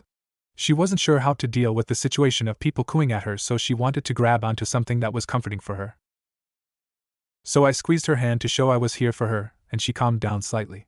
Everyone thought it was adorable that I was acting like an older brother to her, but the guys were jealous I had her attention on me. But I ignored those idiots, and we proceeded to school. Hopefully I could avoid Rias's group and not be bothered by them today. In class. After dropping off Jack at her class, I proceeded for my class with Ms. Irena, or as some like to call her behind her back, bitch sensei. Honestly, I don't know why they did. She wasn't a bad teacher, she was just strict, that's all. Sitting in class, I saw Kiba was glaring at me every so often, but when the teacher looked at him, he smiled at her, pretending to be listening. Truthfully, it was getting old, and I wanted to send the guy flying, but that was something that would cause unneeded attention. The biggest issue for me is I was wondering if he was going to try something or not. Finally, Ms. Irena slammed her hand on the desk and had an angry look on her face. The whole class was scared of this, but I could see her anger was mostly towards Kiba in this case, who was nervous of her glare. "Is my lesson boring you to Mr. Yuto?" "And no, sensei, it's not." "Really? Then why is it then I turn away from you? You just seemed intent at glaring at Mr. Uzumaki. Is there something you want to share with the rest of the class right now?" "No, sensei." She sighed and pulled out a book from her bag and slammed it on Kiba's desk. "Since you can't focus on the lesson, then I will give you something to focus on while outside of my class. I want to report on this book by next week, or I will throw you into detention faster than your head can spin." The class was stunned. I was too, pretty boy Kiba being punished? This was a first, to be honest. "Sensei, I'm sure this is something we could let slide, can't we?" I could sense Kiba was using magic on the teacher, but from the looks of it, Irina, she wasn't budging under the spell, but she had a smile on her face. "Alright, then you can work on this report in detention then if you think you're so special then." He was stunned. She withstood her spell, and then she turned back to the board and continued her lecture. I guess she was trying to be lenient with him, but when he tried to get out of the report, she figured she'd go with the detention. But my question is, how did she manage to avoid the spell? She was human, right? So she should have been easy to use magic on? Unless she already knows of the supernatural world and is hiding it from us. This is something I'll ask Kaicho about, but for now I got back to taking notes, so I could avoid a report unlike Kiba. Ha, suck it, pretty boy. Last class of the day. I was sitting in my last class of the day, which was the cooking class with Urza-sensei. She looked happy about something, but what I don't know. Finally, we were all at our stations, with Issei being partnered up with his buddies and Kiba with some random fangirl. I was without a partner again, but that was alright. I worked better alone in this class anyway. Alright class, I know it's the end of the day, but I have an announcement. We have a new student joining us today. I raised an eyebrow at that and knew for a fact that I was the only one without a partner, so most likely they would be with me. There was a knock at the door and Sensei said, "Come in and introduce yourself to your class." Soon the door opened and in came someone that had everybody blushing. She was gorgeous in my opinion, in the same league as Tsubaki, but still not Sona Kaisha's level, but still. She had the perverted trio already having nosebleeds, and Kiba was even blushing bright red at the sight of her. This girl had long red hair that was of a lighter coloring than Rias from what I could tell. Her hair was straight and smooth like red silk, and she had a light complexion to go with her amazing hair. Her eyes shone like green emeralds, and they were filled with joy and a look of seduction in them. The thing I think all the boys were eyeing, thought especially those perverted idiots, was her amazing bust. That thing was definitely bigger than Rias's and was on the grounds the biggest one I have ever seen in my life. While I wasn't a bust guy at times, I could still appreciate it when I saw one. Her school uniform was the same as most of the girls, but she was wearing it where her were just hanging out for everyone to see. It looked like it fit her perfectly, and didn't strain against her clothing like Rias's did. The more I looked at her, the more she looked like a happier and kinder version of Rias with a greater alluring beauty. "Hello everyone, I'm Rebecca Gremery. I hope we have a great time together." Her smile made my heart skip a beat, and I could see the three perverted idiots were passed out on the floor from knowing she is related to Rias. Wait, she's related to Rias? Shit, well, there is hope that she won't be a complete asshole like her relative, whatever she was. I swear she could be passed off as her sister by how similar they look. Now, is there any questions for our transfer student? Are you related to Rias senpai? Figures one of the boys would ask that, and he looked like a dog in mating season. It was disgusting. I liked her too, but I knew better than to let my lust show. Devil or not, I was not going to be drooling over another Gremery that could be like Rias. We are related. She is my cousin. Her father is my uncle, making my mom his sister. We've grown up on different sides of the world, so I was allowed to study abroad. However, my mother thought it best I come to Ko and spend some time with my dear cousin. Very well, Miss Rebecca, why don't you partner up with Naruto? Issei immediately jumped to his feet and shouted. Wait, you can't put her with him. He's dash. The words in his mouth died the minute Urza-sensei looked straight at him with an evil glare in her eye with a crimson aura surrounding her. What can I do, Mr. Hayadu? Her eyes were glowing red with fury and rage, just asking him to say something stupid. He backed down immediately and hid behind his friends to avoid Urza's wrath. With that fiasco done, Rebecca walked over to our station and put the apron around her body, which was strained because of her. She looked over at me and gave me a big smile, which caused me to blush instantly. Honestly, she was beautiful, but I was hesitant in trusting a Gremery if they were like Rias. You must be Naruto. My cousin has told me so much about you. Really, and what great things did she tell you about me? She looked confused for a second, but then it dawned on her. Oh, I meant my cousin Surzak. He was the one telling me things about you. The truth is that Rias and I aren't on speaking terms these days. She sighed, and we soon heard Urza give out instructions to make a cake dessert, and she would taste it. During the baking process, while I was spinning the dough, I asked, So what's the issues with you and Rias, if it's not too much, because you look like you would enjoy being around her? She giggled at that. No, you're wrong about that. Ever since the day she gained her family magic from her mother, she started acting like she was better than me. Even with her being the heiress and all, instead of seeing me like family like I tried with her, she saw me more as a servant that should be lucky to be in her presence. Ever since then, I've avoided her when I can. I nodded my head, and that definitely sounded like the Rias I've come to know, but that still raised the question of why she was here. I'm here now to make sure that Rias doesn't try and use her magic on the other students and teachers again to bully you.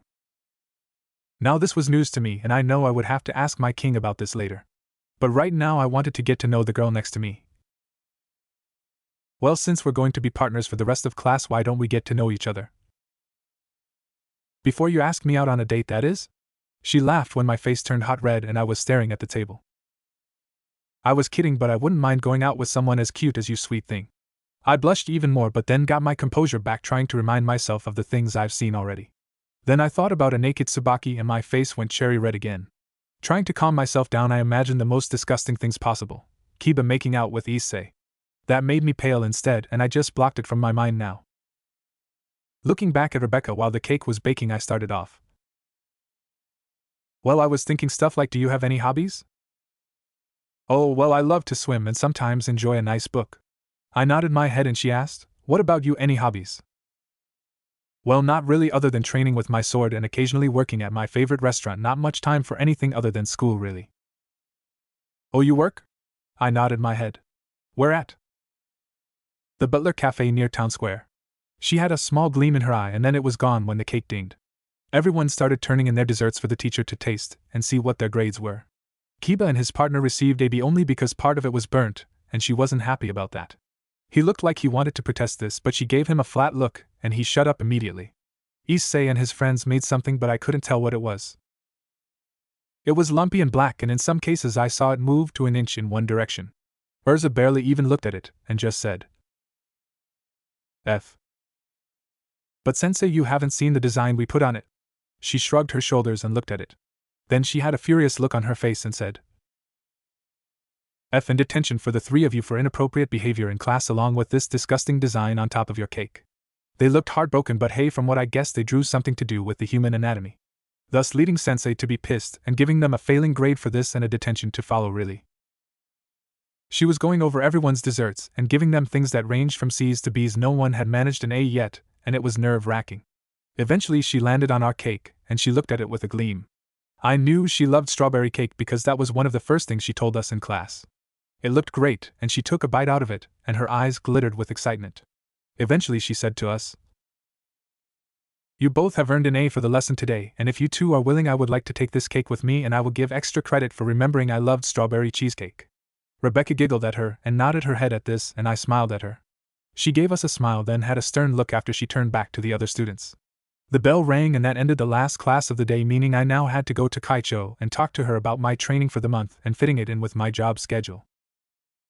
When leaving the class, I saw those three perverted idiots making a dash at me, but Rebecca got between them and me and grabbed my arm and pulled it into her. I was blushing up a storm now, and the three idiots were foaming at the mouth at what I was doing with her. Before they could do anything, she was dragging me away from them and bringing attention to me from all of the students in the hall. Many were forms of jealousy or anger at one of us, but I wasn't sure, to be honest. But the biggest issue was that Rebecca seemed to be unaware that I was uncomfortable with her pressing my arm into her like this. Eventually we reached the student council room, and when we got inside I could see there were two new girls in the room, and they stood out more than anyone that I've ever seen. But before I could say anything, Sona was looking at me with fire in her eyes. Naruto, what exactly are you doing? I looked to my left, and saw that she still had my arm buried in her. I freaked out and extracted it from her and shouted, It's not what it looks like, Kaicho. That's Sona to you. And what do you mean by that exactly? I sweated trying to explain the situation to her and everyone in the room. It's fine, he's right, I buried his arm into so we could get here without problems from Issei and his friends, that's all. Thank whoever I worship Rebecca came up with that explanation. Sona looked at me and I nodded my head agreeing with it, and she huffed at me. Her cheeks were red and she was now pouting at me. Whatever, Naruto, I want you to meet my sister Seraphal and her queen Medaka. They are here because of a favor I asked of them. Seraphal definitely had a unique outfit with some kind of princess warrior look and a wand to go with it. She had purple eyes like Sona, but unlike hers, Seraphal's were full of joy and mischief. Plus, compared to her sister, she was much shorter than her and didn't wear glasses, along with having a ridiculous sized bust. The girl next to her was standing there, and she had a weirder look than Seraphal considering where we were standing right now. She was wearing a no-sleeve GI, and it was cut down to the point it ended at her belly button, and a pair of knee-length GI pants with tap around her ankle and foot. She had tap on her hands as well, making her look intimidating. She had long blue hair that was messy but at times straight. She had brown eyes that showed fun and joy in them but a strong will to fight. On top of that she had a large bust going for her and a slim figure with a nice size ass as well. Does being a devil give you incredible and sexy beauty, or is it something in the food they eat? Well, Sona doesn't have the large like everyone, but she still was very sexy in her own right. Serafal ran up to me and started looking me over. She was circling me with a studying look, and she was interested in me.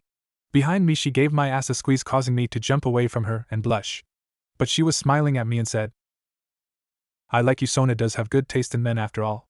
Before she could continue, Sona was right on top of her and started covering her mouth to keep her from continuing what she was going to say about her. Can someone explain to me why this is going on, and what the hell is the reason behind it?"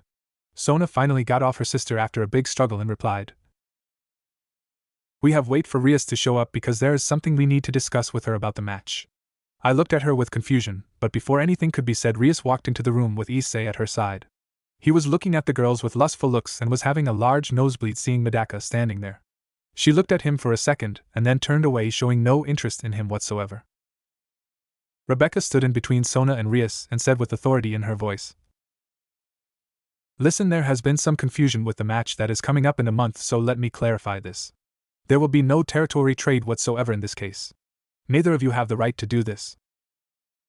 "But what will be the prize then?" Rias was barely holding in her anger at Rebecca from what I could tell, and when looking at the two of them, Rebecca won hands down. She was more intimidating to face based on her magical core, I could sense, and the fact that she was more confident than her when it came to this meeting.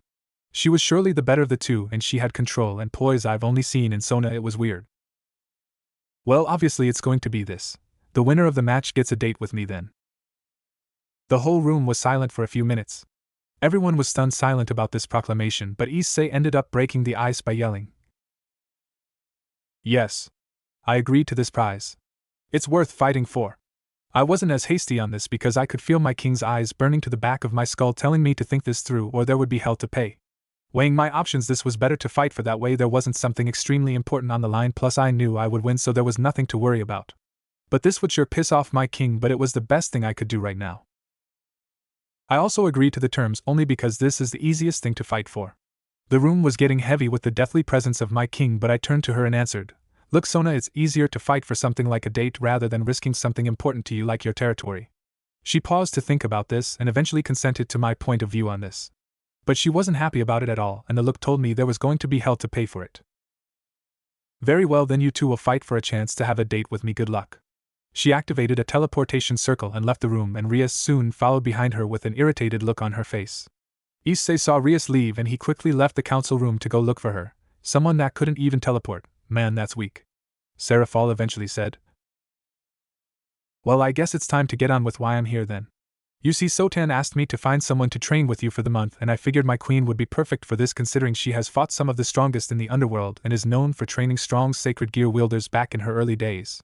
So she will know how to help you increase your overall strength with the sacred gear and maybe unlock your balance breaker before your fight, so good luck." She gave me a wink and did a pose with her, then teleporting out of the room. Medaka was standing in front of me with a gleam in her eyes and told me, "Meet me after your shift is over and we will get straight to training, okay? I have a method to help speed up your training I think you're going to like." She was soon gone, no teleportation circle, just gone. Finally leaving me with a pissed king and peerage that wanted answers from me. "Look, my reasons haven't changed, Sona. Honestly, aren't you glad you're not risking your territory to her?" "I am, but I wish you didn't rush into this new deal." I sighed and answered, "I'm sorry, my king. Listen, how about I make it up to you guys?" They looked at me with interest and I continued, "I have a shift at this restaurant I work at that starts in a little while, so why don't you guys come with me and I'll get you a discount on the food." They all looked at each other and eventually conceded with my point and thus agreed on the meal as long as it's every time they ate there, which I agreed to just to make my king happy again. After getting through some basic paperwork, I was now in the back of the restaurant and changing into my butler outfit, along with putting on some fake glasses on my face to add some seduction ability to my outfit. At least that is what the boss woman said would appeal to the customers. I got them situated in the restaurant in the private booth that we reserved for VIPs, but I asked the boss for this favor, and she agreed as long as someone isn't already there. The peerage was shocked I worked here, and it's not surprising considering this is one of the top restaurants in the city, and it was extremely hard to get a table, let alone a reservation that wasn't 2 months in advance. We served the highest quality food possible, only with the best ingredients possible. But biggest thing that made us famous is that it really was a fancy deker, and the fact the restaurant had been awarded as one of the top places to eat at in the world. How did I manage to land such a great job? To be honest, I didn't expect to get through the door, but for some reason the manager saw me and immediately asked if I would like to work here, and I said yes. I had some basic training, but eventually I moved past all the other servers and became one of the most asked for waiters. Personally, I made a lot of money on tips, and on top of the paycheck I could probably move out of my apartment, but I liked it there, so I just tell the owner I barely make enough to cover the expenses, that way they don't jack up my rent because of where I work. Now I was walking into the main dining room and saw the fine table set out for 4 customers to sit at each table at a time. The council was sitting in a booth that had a blue cloth and it had fancy silverware.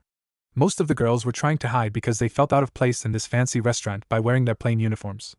Sona was still trying to come to terms with me working here if the look in her eyes is anything to go on.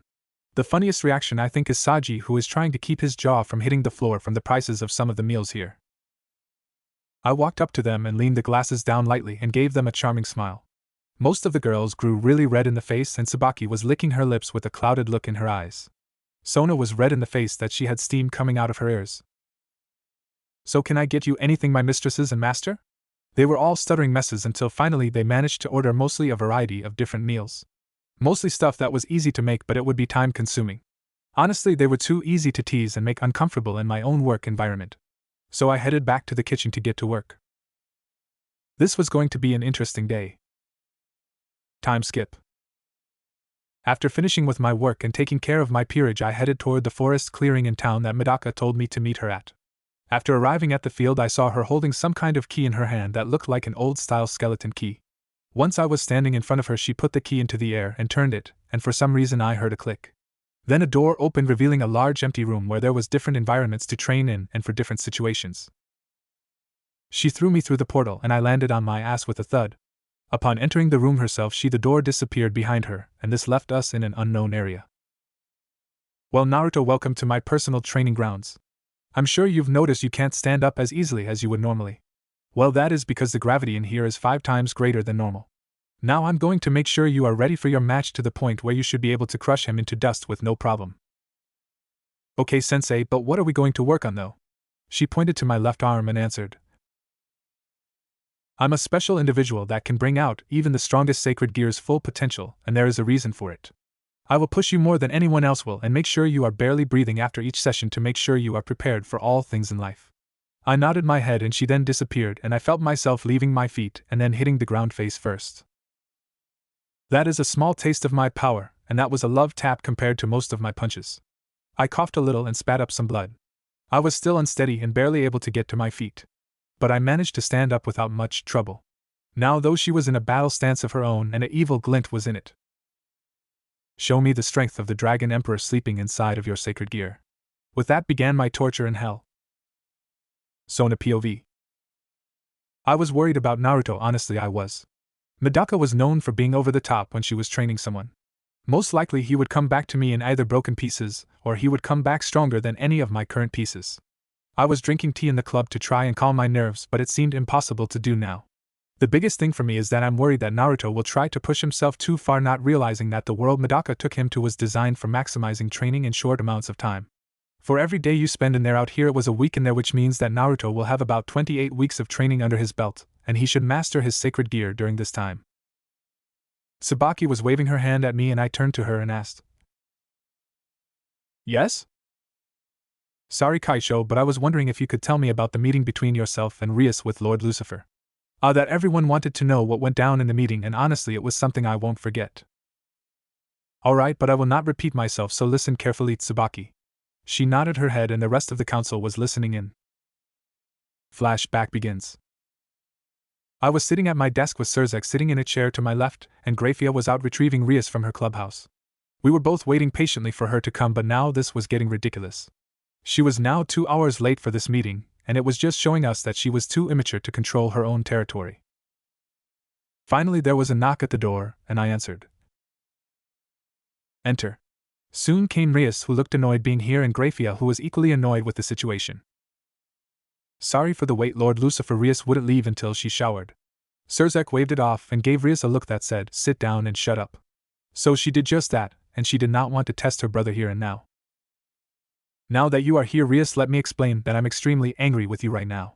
She looked confused by that statement, so he continued, not only have I found out you've been using my name and our family name as means to bully everyone on campus, but to also use it as an excuse for your recent actions.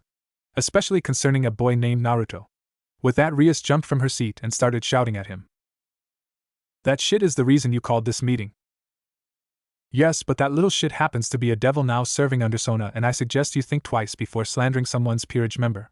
She gritted her teeth and sat back down. Why did you do this, Rias? There must be reason other than he asked you to be his friend. I was equally curious to know why she was just bullying the hell out of Naruto the way she is now. That brat spread a rumor on campus that we were dating and then sleeping with each other. He even stated that he was having sex with Akino and Kaneko, so I retaliated in force for this. I rolled my eyes at her. Honestly, that is the reason she started this whole damn fiasco? I heard the rumors too, but I had someone look into who started, and surprised it was Issei who began the rumors in the first place. Which would lead to Naruto being bullied and treated as a low-class scum. After finding out that he started the rumors, I was going to tell Rias about it, but she started her campaign for making Naruto's life hell on campus and telling me I should stay out of it or else. This was something I couldn't tolerate anymore, considering if he killed himself then the entire school would be held responsible, along with Surzek having to intervene and find out what happened. Then we both would have been in trouble in this case. Rias, I knew about that nasty little rumor, but Naruto didn't start it. That was Issei. No, it wasn't. I know for a fact that Naruto started that rumor, and I only did what was best to punish him. This made me angry, so I questioned her. How is it threatening me the best option? Why couldn't you confront the boy yourself and ask if he started the rumor? I don't have to explain myself to you. Finally, Surzek coughed into his hand, gaining both of our attentions. Regardless, Rias, your actions have not gone unnoticed, and I'm extremely upset with you. Know that I have heard about you leaving that poor boy for dead when you could have healed him instead because of a mistake you made. Why you didn't just bring Issei in and recruit him that way, I will never know. But do know this, everything ends here and you will follow my orders. He started radiating her aura, and it scared the hell out of Rias and I. Now, beginning today, Sona is in charge of this territory and everything that happens here. Secondly, you are on notice, Rias. If I find out this is continuing while I'm gone, then you will pulled from the school and return home to the underworld whether you like it or not. Finally, I'm sending Rebecca here to make sure you are not breaking any of my rules. Rias jumped out of her chair and started shouting at Surzek. You can't send that bitch here. The last thing I need is some branch member coming in and making herself look better than me. Surzek and I had enough, but he was flaring his aura and Rias was now trembling in fear from his fierce look in his eyes. You will not speak of your cousin like that again, and this isn't an option, this is an order. She was red in the face and stomped out of the office, in which led to her confronting Tsubaki and Naruto. Flashback ends. That is pretty much what happened. Everyone in the room was shocked. The reason Naruto was bullied and treated like shit was because of a stupid rumor that was started by Issei. This was insanity from what I could guess from the looks in their eyes. Finally, Tsubaki replies, I hope Naruto crushes that stupid little shit in his match with him. Everyone nodded in agreement, and I did as well, considering I was looking forward to showing Rias she picked the wrong person. However, I had to fill out some paperwork that Naruto wouldn't be here until about 2 or 3 days before he returned from training and back to school. I filled it out to where he was gone with a bad illness that has left him bedridden for a while, which would lead to him being gone as long as possible. Honestly, it's a bullshit reason, but there are diseases out there that can be almost crippling, so it wasn't completely unreasonable. I just hope he came back okay. Naruto POV, 2 days before the match. I was lying on my bed exhausted from the beatings I got from Medaka and had no intention for moving from my bed. Honestly, that girl was as strong like she said she was, and the things she did to me were extremely hard. First few weeks we focused on purely on me getting used to the gravity in this place. It was tough at first, but by week 2 I could walk around normally in this place, but as soon as I mastered that, she gave me something else to do. She put large weights onto my body that weighed a ton on each limb, and I had to learn how to walk like this. This was even more difficult than just gravity alone, and I was barely getting far with the new weights on, so getting knocked around was something understandable. But in a week I managed to get used to the weight, and didn't get tired as quickly as I would have. After mastering the gravity and the weights on my body, I started training hand-to-hand with her, which usually ended with her flattening me with a kick to the face. But I landed some blows of my own on her, but she informed me that she was only going at about 5% of her full strength and speed, showing me I had a long way to go. The biggest thing that changed was that I was able to deal with most of her strikes and blows after 2 weeks of getting my ass flattened. That last bit of the training was used to activate my sacred gear and trying to master it to a fuller extent. I had managed to increase my output faster, and I subconsciously was boosting even when I didn't know it, making the boosts get larger at a time.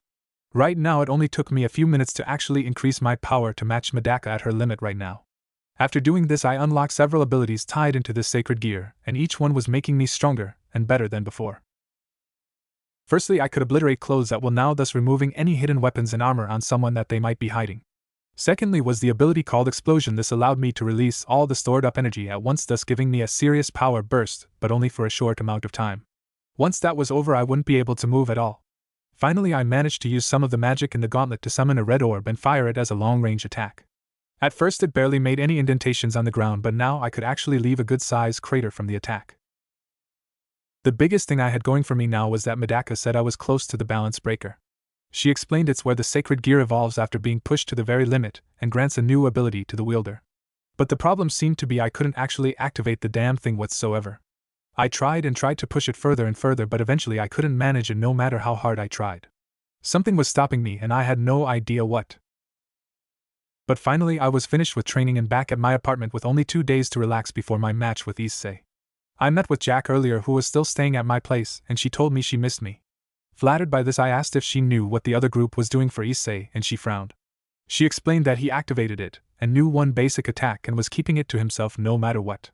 He wanted it to be a surprise, but that was all he was doing. He had no fighting training at all, along with no speed training other than the basic stuff. Honestly, she said, with my training alone the only way I could lose is if I blew myself up at this point.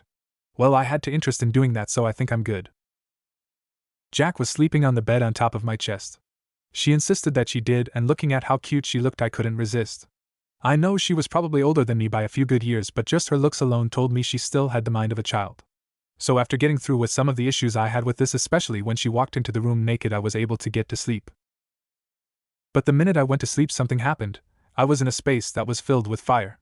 Looking around I eventually landed on some giant red dragon creature staring down at me. He was examining me, and from what I could feel he had the same feeling as my sacred gear really. The divine beast looked at me with a critical stare, and then he roared that shook the entire mindscape. I didn't falter. I stood my ground against him and stared him down. Don't be fooled, I was scared shitless at this point just seeing this dragon, but I was not going to be bullied into submission by it. After it was done roaring, it looked at me and then laughed. You're definitely a brave one. So young one, I see you have been getting used to using my sacred gear lately? I nodded my head at him. Well then, to be honest, out of all previous wielders you are definitely the strongest one. I mean, really, you've mastered it in a month. That is an amazing feat. Thank you, but to be honest, I kind of cheated by using a room where 1 day equals a week in a sense. So it actually took me 2 to 3 months to master this, since I focus on other things before I started training with this. True, but to be honest, it took my last wielders years before they could even come close to mastering what you have. On top of that, I had to flood their body with dragon energy in order for them to use the balance breaker. The mention of that brought up something that I wanted to ask him for the longest time. Speaking of that, can you tell me what I have to do to unlock that, because I want to learn how to use it as soon as possible? He looked at me with a critical eye and actually leaned his head down to where his eye was right in front of me. If I was to tell you how to unlock it, what would you do with it? I would do everything in my power with it to make Sona proud of my accomplishments. Why do you care so much for the female's opinion? I mean, don't you have your own goals you wish to strive for? I do, but the thing is that I can't do them because the only thing I want to do is make her proud of me. Sona was one of the first people I met on campus that was kind to me when she didn't have to be. She never believed the nasty rumors made about me, and she was willing to give me a chance after I died. So as far as I'm concerned, Sona is the most important thing in my life right now, and I will do whatever it takes to make sure she stays happy. The dragon looked at me for a few minutes. He was just staring at me. He finally stood up and grunted at me, and then I saw something gathering around him. Your path is one of great selflessness, and one that very few people walk and even fewer stay on. You do this, you can't act selfishly. Your life is tied with hers from now on. Do you understand what you are signing yourself off to? I do know, and I will accept it without hesitation. He sighed, and like that I felt something flowing through my body. The feeling was overwhelming, and before I knew it I felt great pain running through me as well. The pain was excruciating, but I was trying to bear through it, but I let out a scream shortly afterwards. Finally the pain disappeared and I collapsed to the ground, sweating like crazy from the excruciating pain that I was put through. I activated my sacred gear and noticed that it felt easier to control, and it just felt more natural on my arm now. Looking at the dragon, he looked at me with a small smirk on his mouth and he said, I have flooded your body with dragon energy. Be warned, you will need something to drain it every so often, or it will most likely kill you at some point. But don't worry, those females you are so attached to would be willing to suck the energy out of your body if you ask.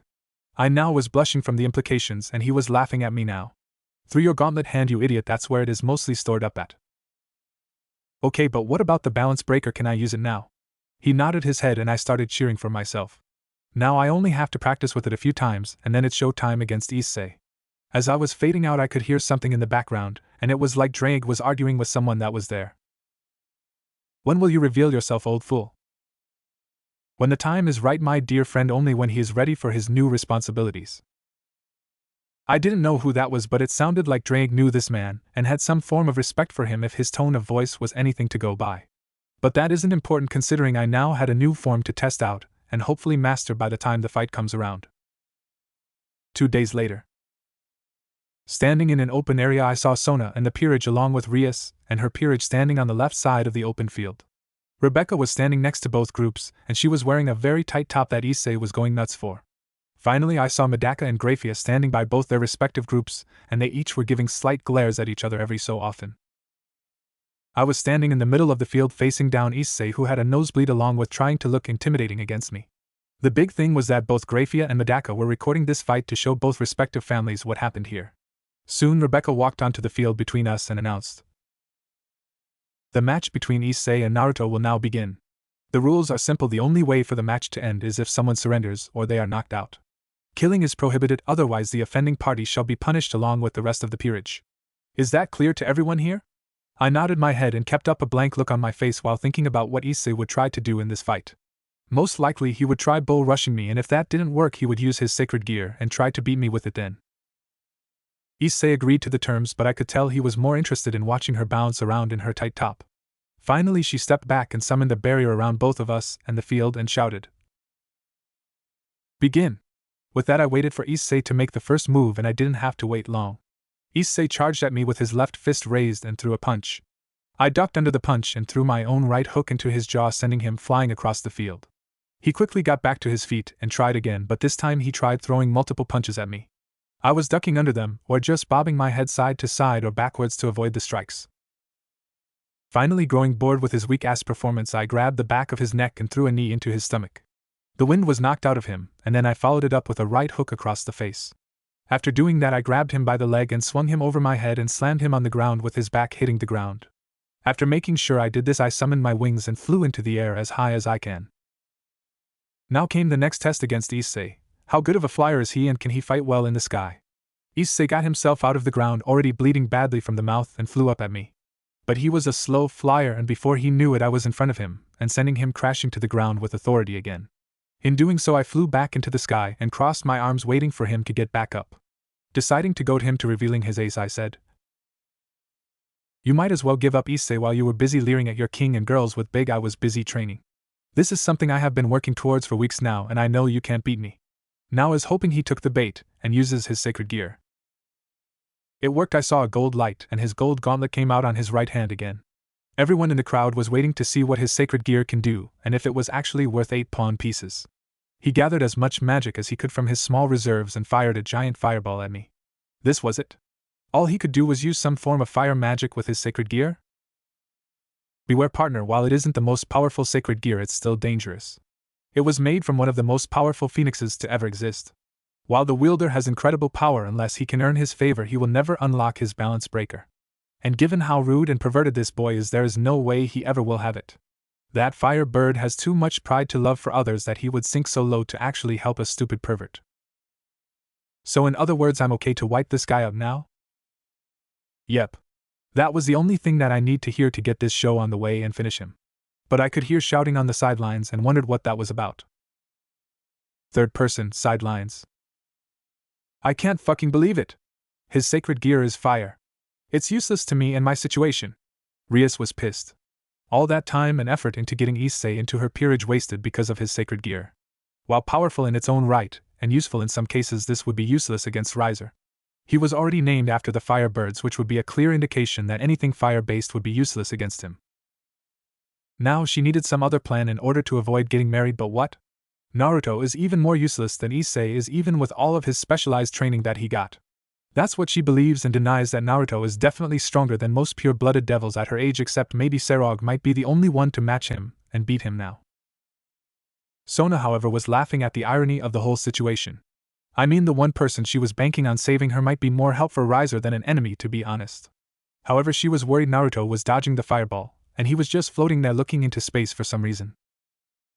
Finally, the fireball hit Naruto, and she grew extremely worried that he was about to die. Rias was cheering for Ise, forgetting her problems for later because he was about to defeat Naruto, making up for this. The other members of her peerage were cheering as well for different reasons. Akino was happy that Naruto was about to lose, that way he would remember his place, and that is beneath her. Kiba because this would show Tsubaki that he was the right guy for her, not him. Kaneko because he made her king angry and made those rumors about them dating. Issei was ecstatic and knew for a fact he had the match won. So he decided to put one more nail in his coffin to further break him. Well, that's it for this stupid match. Don't worry, I'll take good care of Sona. After all, she needs a real man and not some brat that's parents probably abandoned him because even they didn't want any association with him. Sona was disgusted with this display along with the rest of the peerage. Saji was especially angry at the boy. Yeah, he was jealous of Naruto, but he would never sink to the same lows as this guy. Honestly, he and Naruto were pretty cool with each other, and while he knew of his perverted tendencies, he explained that it's okay because every guy is like that no matter how much they try to deny it. Madaka was furious with the boy. This was the great pawn that everyone was talking about, and how he took 8 pawn pieces. Honestly, she would kill the boy after this match if he killed Naruto. He took more beatings from her that were worse than this, but the fact he sunk this low and mentioned his parents like this infuriated her. Grafia was going to have another talk with Surzek and have a proper punishment lined up for him if he stepped out of line again. Rebecca thought was the most upset with this situation. She thought it was some kind jealousy thing, but now it just showed that they were horrible people in general. Now she wanted to make sure Issei lost this match because when she met Naruto she felt he was genuinely kind to her, not because of her family reputation but more of that he wanted to get to know the real her, not the star of the Gremory family. If Issei won though, she would be sure to neuter him on the date, and make sure her cousin knows that he tried something to have him executed. Hey, she was ruthless when she wanted to be, she was still a devil in all rights. Suddenly there was bright green light inside of the fireball that scared the shit out of everyone, and suddenly the ball disappeared. Floating there now was red dragon armor with a green stone in the center of his chest along with green eye visors. He looked intimidating, and then Rias realized what sacred gear that was. The boosted gear. How the hell does he have that? She looked over at Sona and she shot her a smug look that said, "You were wrong and I was right." Now Rias knew Issei was in trouble now. Naruto, first person. I was furious with Issei. Insult me, that's fine. Mention my family, fine, I'll bust your teeth in. But fuck with my friends and the council, and that is where I draw the fucking line. So I gathered up as much dragon energy as possible and activated my balance breaker. It took me a day to figure out the limitations on this armor and ability that I could now use it better than I did the other day. I was far from mastering it, but it was good enough for this match. I gathered red magic in my hand and a ball of red energy and said, "This is where this fight ends. Good night, Issei, and next time you fuck with Sona, get ready to die then." With that I fired my dragon blast shot, and it crashed into him, causing a massive explosion. When the dust cleared, it showed a small crater with Issei in there unconscious, but one of his arms came off from the attack. Oh well, he's still alive and it can reattach with magic, so no problem for me. I floated down and deactivated my armor and looked at everyone. Rebecca announced, "The match is over and Naruto of the Citri peerage is the winner." Sona and the others ran over to me congratulating me on my victory. The girls gave me kisses on the cheek and Saji gave me a guy hug. I looked over at Rias and saw she was fuming angry, but really I couldn't care less for her because she deserved it in my opinion. Now who was useless to who now? Rebecca was walking up to me and she got right in front of me, and before anyone could do anything she gave me a kiss on the lips. After standing there in shock for a few seconds, she separated from me and said, "I'll see you this Sunday at 3 o'clock, okay?" I just nodded my head and watched her leave with a sway in her hips. But I was brought back to reality when I saw the girls along with Madaka was staring at me with smiles but with evil auras around them. Most of the girls left me there, but only Tsubaki and Sona and Madaka remained after Saji ran for the hills. Rias and her group were gone trying to work on getting Issei's arm reattached, with Grafia watching on with a smile on her face. "Naruto, you are handing out flyers tomorrow, got that?" Sona told me in a sicking sweet tone. I just quickly nodded my head, not wanting to piss her off. But I honestly didn't know what I did wrong here. "Naruto, your real training begins tomorrow, so get plenty of rest, got that?" I paled now. What the hell did I do? "Oh Naruto, you saw me naked, it's only right you take responsibility by letting me stay at your place from now on, right?" Okay, that was weird, and the other two girls were angry at her now, but all I could do was nod. The three of them were gone and all I could do was ask, what the hell did I do? Outside of apartment. I really wish someone would explain girls to me because I can't seem to figure them out lately. Oh well, hell starts tomorrow, so might as well get some sleep now. But I noticed the door to my place was unlocked, immediately putting me on edge. Entering the room slowly, I was looking around until I saw someone standing there in the kitchen. She was wearing our school uniform and she had long purple hair from what I could see. Slowly entering the room, I saw her turn around to look at me, and now I could tell who it was. She made me pale in fear because I was well acquainted with her in the sense I have to run for life at times while around school when kids trying to pick a fight with me weren't chasing me. Looking at me, I could see her blue eyes locking on me and her having a small smile on her face, and when compared to some of the girls I know, she wasn't really busted, but she had good-sized chest. Shuko, when the hell did you get back in town? More importantly, why did you break into my apartment? Yes, Shuko is one of the resident members of the council, but the issue is that she is busy doing jobs all over the place that she was never here. But when she was after meeting her in the council room, she has made it her goal to be with me no matter what. It was cute at first, but now it was crazy considering she was always following me anywhere. If I had some interaction with another girl, she made my life hell about it. The biggest thing about the situation was that she was the scariest person in the world when it came to her being around me, considering she has a grip like a rook. Plus, she blinded me a few times with 2 fingers digging into my eyes at times. As your future fiancé, it's my job to make sure you're eating well. Plus, I just got done with some of my clients, and I'm back in town for a while now. I also heard of you joining us along with your fight with Issei, so I came to watch. But I didn't see you or Jack out there. Her eye twitched at the mention of Jack, and before I knew it, a knife was zooming past my head and ended up impaled in the wall next to me. She missed me by a few inches, and it scared the hell out of me. Why is she in this conversation? Does she live here now or something? Before I could answer, Jack came through my side window wearing her usual gear and landed on my floor. Hello Naruto, I'm finished with my last job, how's everything going? Sorry I missed the match, but I heard it was a slaughter dash. Jack looked and saw Shuko, and the room went dead silent.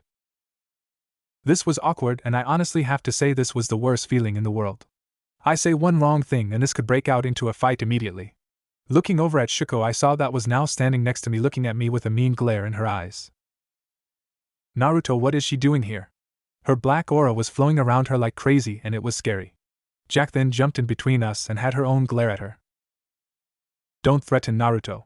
Soon the tension in the room became palpable, and I just hoped nothing else would go wrong now.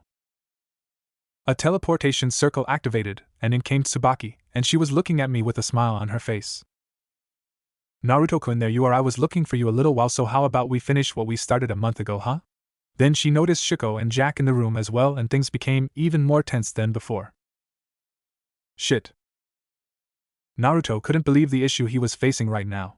I mean, Shuko showing up in his house was surprising as it was, but the fact that Tsubaki and Jack also showed up while she was here was bad.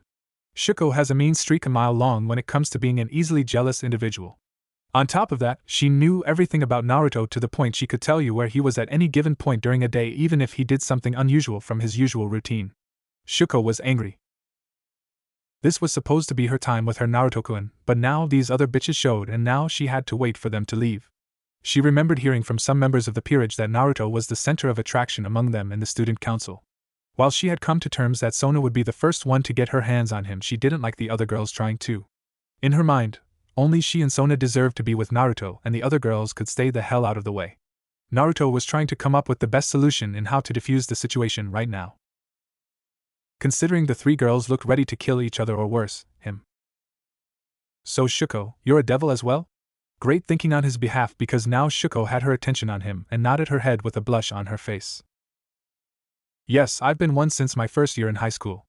I come from a long line of weapon masters and strategists, so I was a great choice as a second in command if anything happened with Sona-senpai or Tsubaki-senpai.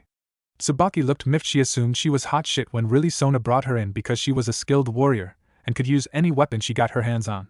Plus, her ability to create armor with her magic also helped too, I guess. Other than that, she was not much on the battlefield or in a ratings game, to be honest. Also, she made it no secret she wanted Naruto all for herself. However, she bowed down to the fact that Naruto would most likely be with Sona, as she called him first. So she settled for being the second wife, but Tsubaki was going to make it clear she would be in that position. Plus, Naruto already seen her naked, so she was closer to him than the other girls. Jack finally grew bored of the conversation and took initiation of the situation by getting out of her chair and sat on Naruto's lap. Tsubaki looked enraged and Shuko's eyes started glowing with an evil red color in them. Naruto, the poor bastard, realized he was in serious trouble and he needed to do something to defuse the situation right now before it got out of control.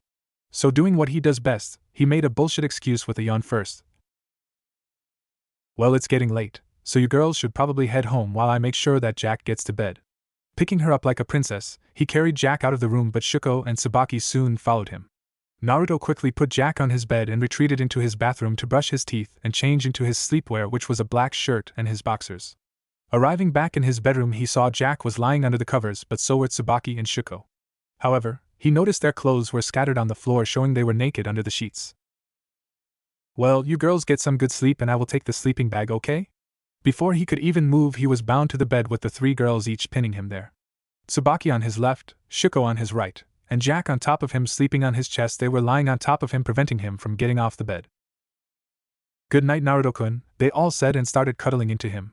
Naruto finally gave up on getting away from the girls and went to sleep while trying to hide his excitement of having three naked girls rubbing up against him. Yeah, this was going to be a difficult sleep for him. Next day, school. This morning had been hell for Naruto because the minute he woke up the girls seemed to wake up at the same time. Shuko wanted a good morning kiss but Tsubaki said she wanted it first. Jack tried to get it but the two girls pulled her off and this led to the three girls having a standoff against each other. They were all naked, which led to Naruto blushing and covering his face trying to hide his arousal. Naruto quickly went to the bathroom and started up the shower only after activating a magical lock on the door preventing the girls from coming in with him. Naruto finished his shower quickly and dashed downstairs to make breakfast while the girls were busy changing and getting ready for the day. After a few minutes they came down the stairs and were dressed in their uniforms, but Naruto could see there was still anger in their eyes for each other.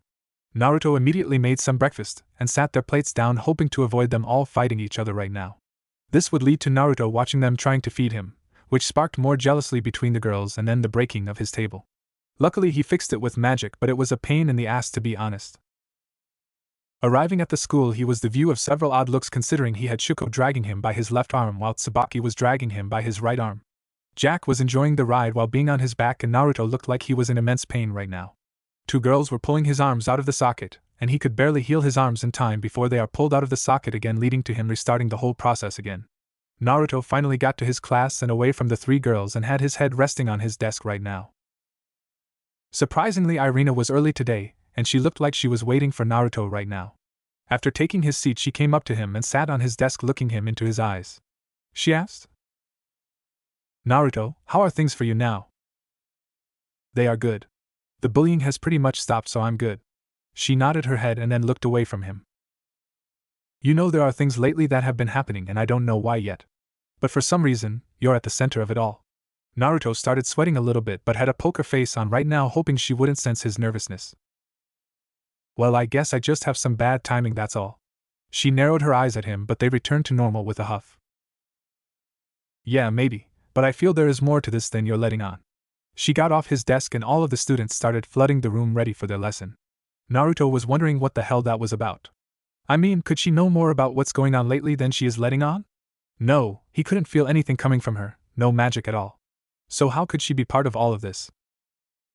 Naruto figured he might be overthinking this again and just focused on the lesson right now. What he didn't know was Irina was watching him with an intense look on his face. She had a gleam in her eye and thought, "It's emerging, soon the being of darkness will return and he will retake his rightful place as ruler, and I will emerge once more." ORC. Rias was furious right now. All that effort to recruit Issei and it turns out that his sacred gear is useless to her now. His fire gear would be useful against anyone but Riser and he would laugh at his pathetic attempt at attacking him now. This pissed her off more because the boy she hated actually had a sacred gear that would be useful in dealing with Riser now. But it was in the hands of someone she despised. The honest reason for her hatred for him was that she was sick of people coming up to her asking to be her friend all the time. Plus he looked a lot like Riser, so she was convinced that he would be like him too by his looks alone. Which this is pretty poor reasoning, but why would she care for anyone else's opinion? Honestly, she was only looking out for her own interests now. However, she was worried. She needed Naruto in order to deal with Riser in the upcoming battle, but the problem was that the only one that could help her was in Sona's peerage now. Plus, she didn't exactly go out of her way to be his friend in this situation either. With her peerage and herself pretty much treating him like shit, he would more likely leave her to rot than ever help her. She was looking over her peerage and saw that Akino was handing out tea to everyone while the others were doing their own thing. Kiba was leaning against the wall with anger in his eyes, wanting to deal with Naruto now. But with his sacred gear and his training he did for the last month, he was more than a match for him and could probably kill him if he tried anything. Kaneko was eating her sweets and was annoyed that the pervert lost to Naruto of all people. Akino was upset with Issei as well. I mean, she thought he would be able to beat Naruto, but it turns out that his perverse nature overshadowed his will to learn and to fight. Now Sona had a win over them and Rebecca was going on a date with Naruto later on in the week. Honestly, she couldn't care about the date to be honest, but it would have been funny for her if she went on that date with Issei instead of Naruto. Rias finally got her peerage's attention and said, "You all know from yesterday's match that we now have a serious problem. It turns out that Issei's sacred gear is useless against Riser and his peerage, so we need to do something before he shows up to challenge us to a ratings game. Now the only one I know could beat him now along with his peerage would be Naruto." Everyone in the room either had a frown or, in Kiba's case, a scowl. "Now I know you guys don't like it, but we need him, so we need to brainstorm ways in getting him to join us in the battle against Riser." "Well, I could always try seducing him. I'm sure I could get him to do what I want if I promise him a sight at my..." Akino made it clear she could seduce him with ease, but Rias wasn't sure if she could. Naruto seemed to have his eyes glued on Sona and her peerage members, so this might not work. "Akino, while the idea has merit, the fact is we might need something more if we plan to get his assistance in this manner." Akino frowned at this, figuring she would go for the idea considering she has been the center of many lustful dreams from the other students. So obviously Naruto would fall for this immediately, but Rias didn't think that would be the case. However, she was going to give it a shot regardless, as she thinks it won't work because she was confident she would attract him immediately. Kiba was growling about having him around considering he has the attention of the one girl in school he really wants, Tsubaki. She had been the center of his obsession for weeks now, but when Naruto came into the picture she suddenly became attracted to him. Now Naruto is joining her peerage, which meant she would spend even more time with him, leaving him out of the equation. "We know that Naruto is working somewhere in town this week, so all we need to do is find his work and spread it around school he works there. Afterwards, Naruto will be forced to hear my demands if he wants me to remove the memory of the restaurant from their memories." Rias's plan sounded idiotic in the minds of her peerage members because Sona could easily erase their memories and then confront Rebecca about this. "Bucho, as much as your idea holds merit, the fact is Sona could counter this with ease." Rias pouted at this being pointed out and started brainstorming again. Kaneko didn't add any ideas because she was unsure how to. While she wanted to help her king, the issue was that she was against having that man in their peerage even if it would be temporary. Then it hit her like a ton of bricks. "Bucho," everyone's attention was now Kaneko. "I think the best way to get him in our peerage is for you to call a trade with her for him." Everyone there was shocked by the simplicity of the idea. Sona could trade Naruto to them, but now the question is who would they give her as a means to cope with the trade? Issei would be a good trade, but the issue is that Sona has made it clear she despises him, and the rest of the peerage does as well, so that was a no. Everyone else was of use to Rias in the match, so that's a no as well. Then they remembered Gasper, and how he is sealed in his room without a means to get out and do stuff. He would be happy to be traded to someone that wouldn't bother him, and plus this would mean that Rias keeps everyone else intact for the match. With this in mind, Rias would confront Sona tomorrow about this deal only because today was Saturday, and it was made clear to her to not bother her on Saturdays for some reason.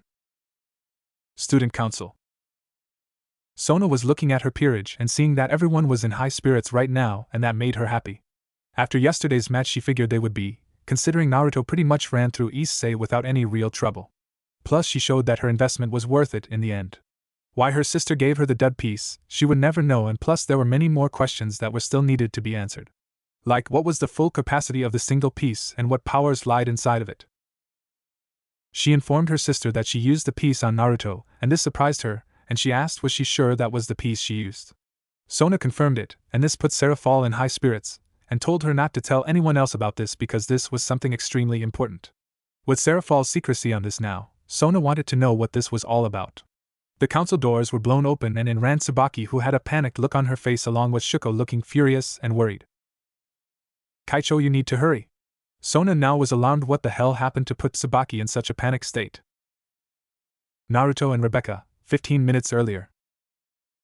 Naruto and Rebecca were walking away from the cooking class with Urza with another stellar performance of making Urza some pasta this time around.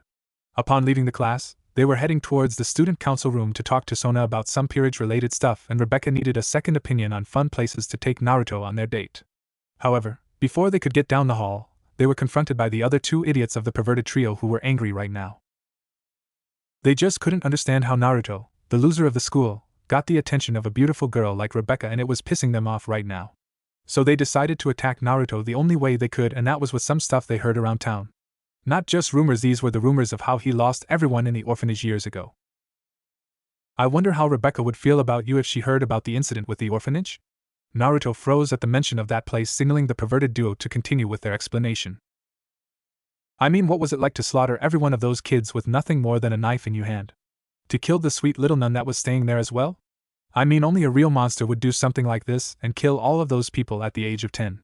Naruto had tears running down his eyes and ran away from both of them with their mocking laughter heard down the hallway. Rebecca was trying to stop him from leaving, but he was already gone, and in tears no less. This was enough. She could stand for some mild bullying, but to outright and attack someone with a rumor like this was uncalled for, and she would guarantee these boys would be expelled for this. Rebecca walked up to the boys and was about to say something until she noticed a group of girls coming down the hallway.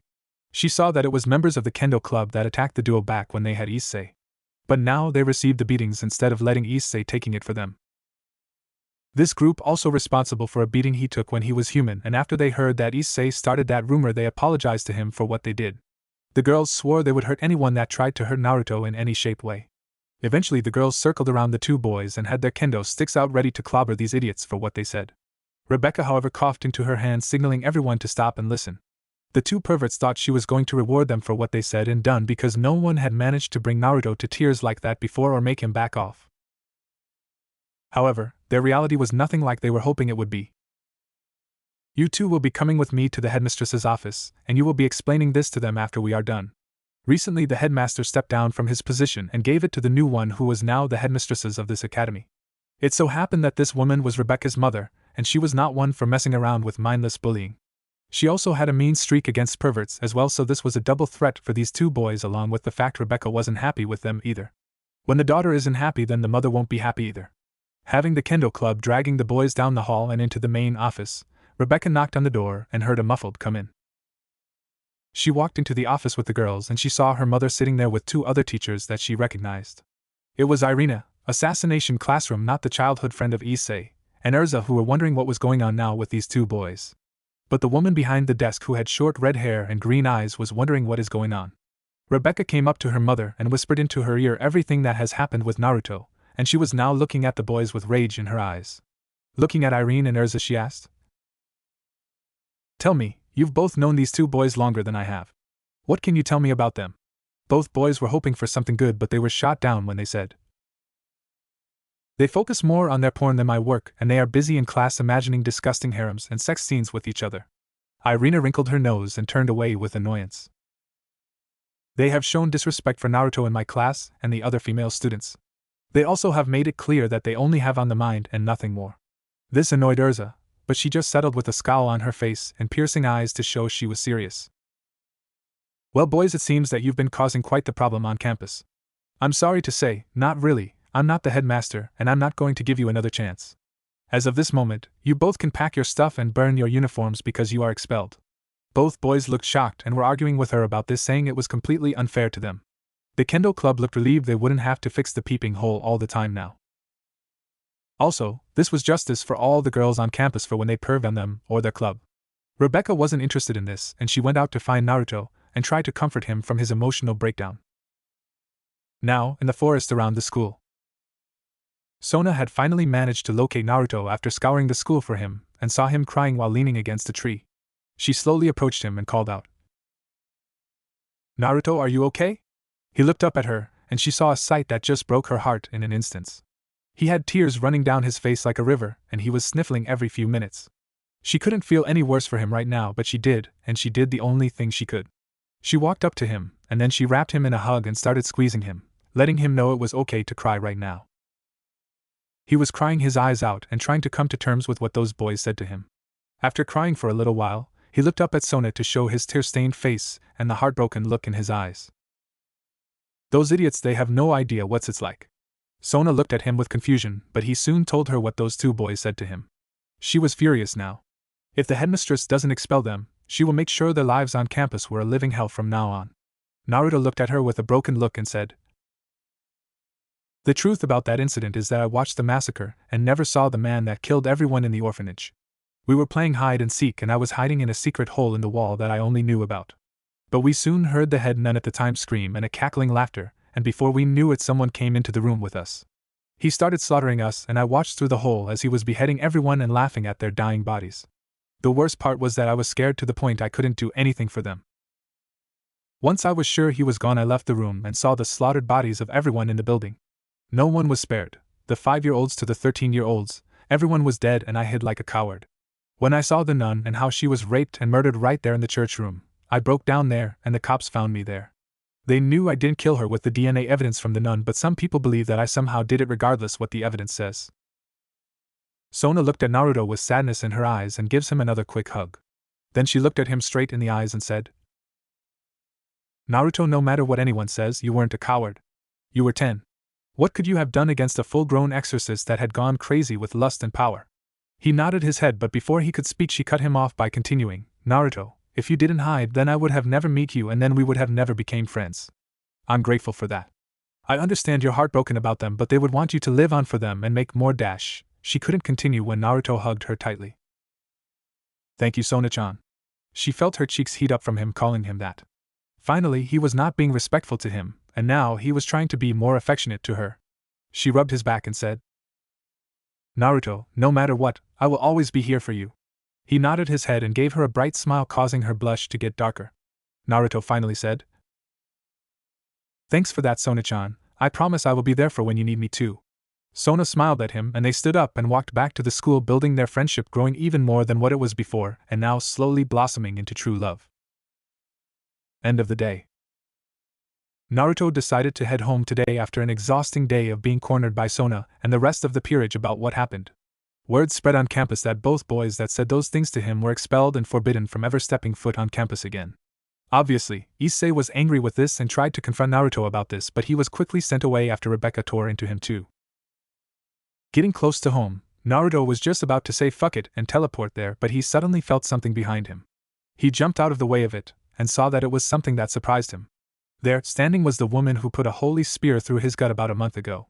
He was ready to summon his sacred gear, but she held her hands up in a form of surrender. "I'm not here to fight, just talk." "Well then talk before I show you why you should have killed me already." She sighed and answered, "Look, what happened a month ago, that wasn't supposed to happen, okay? I was trying to deal with the perverted brat, and seeing you there in the forest I knew I couldn't leave witnesses. Plus I had seen you on campus and the way you were treated by everyone and I felt bad for you. So look, what I'm trying to say is that I'm sorry, and to show you, I have someone I want you to take care of for me." Moving her wings, she showed me a blonde teenage girl with a nun's cape on her head, and she had bright blue eyes.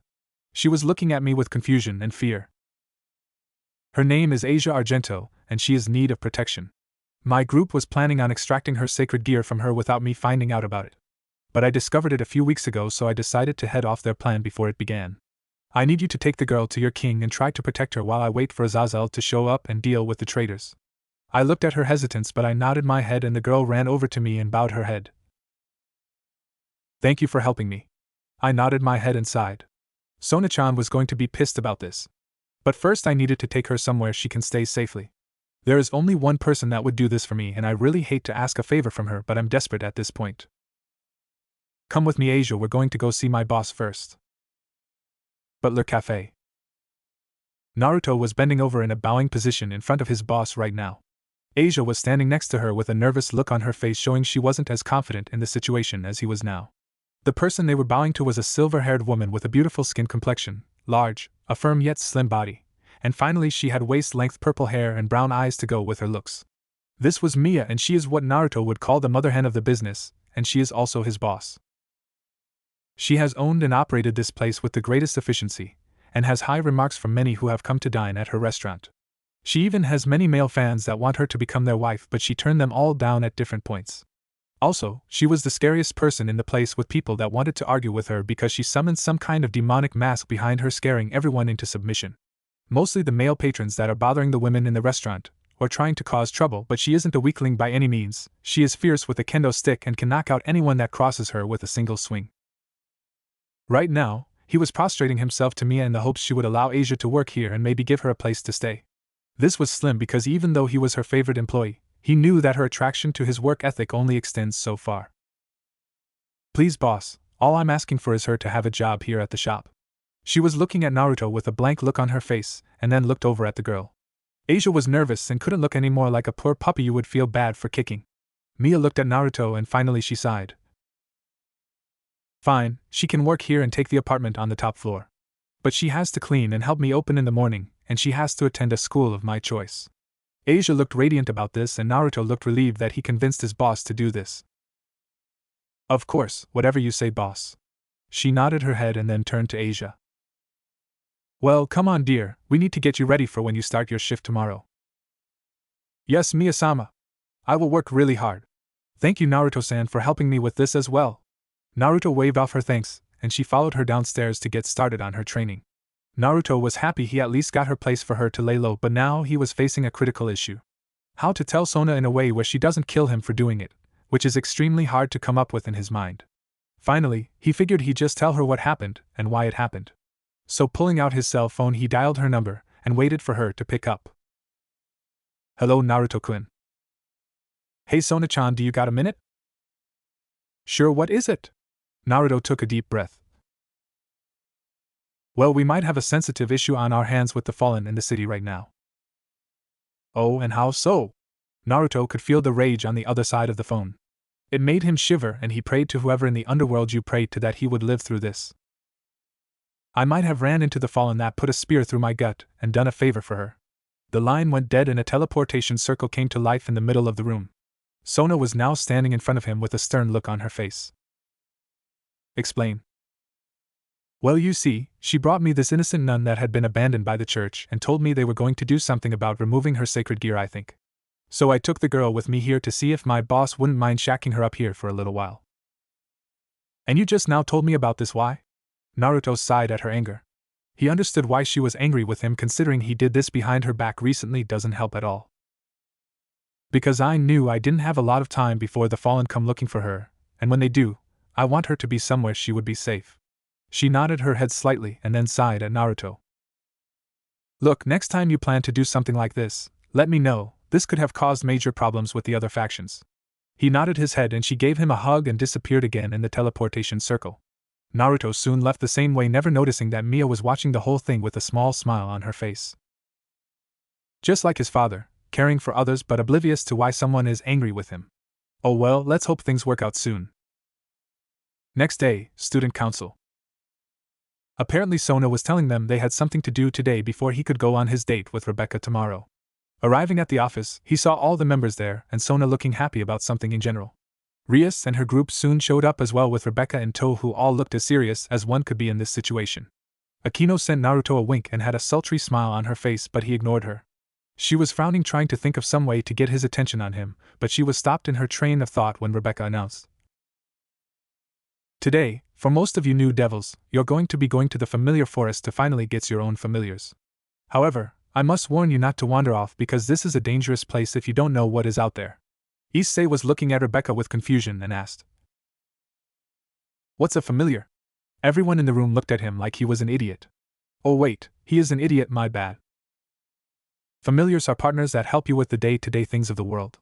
He was glaring at Naruto for his explanation, but before he could say anything, Rias summoned her bat to show him. She took a sexy girl form in which it distracted Issei and made him remember she was the one to hand him his flyer. Akino summoned her imps and Kaneko her white cat. Kiba summoned his falcon, who he tried to impress Tsubaki, but she wasn't looking at him but Naruto instead.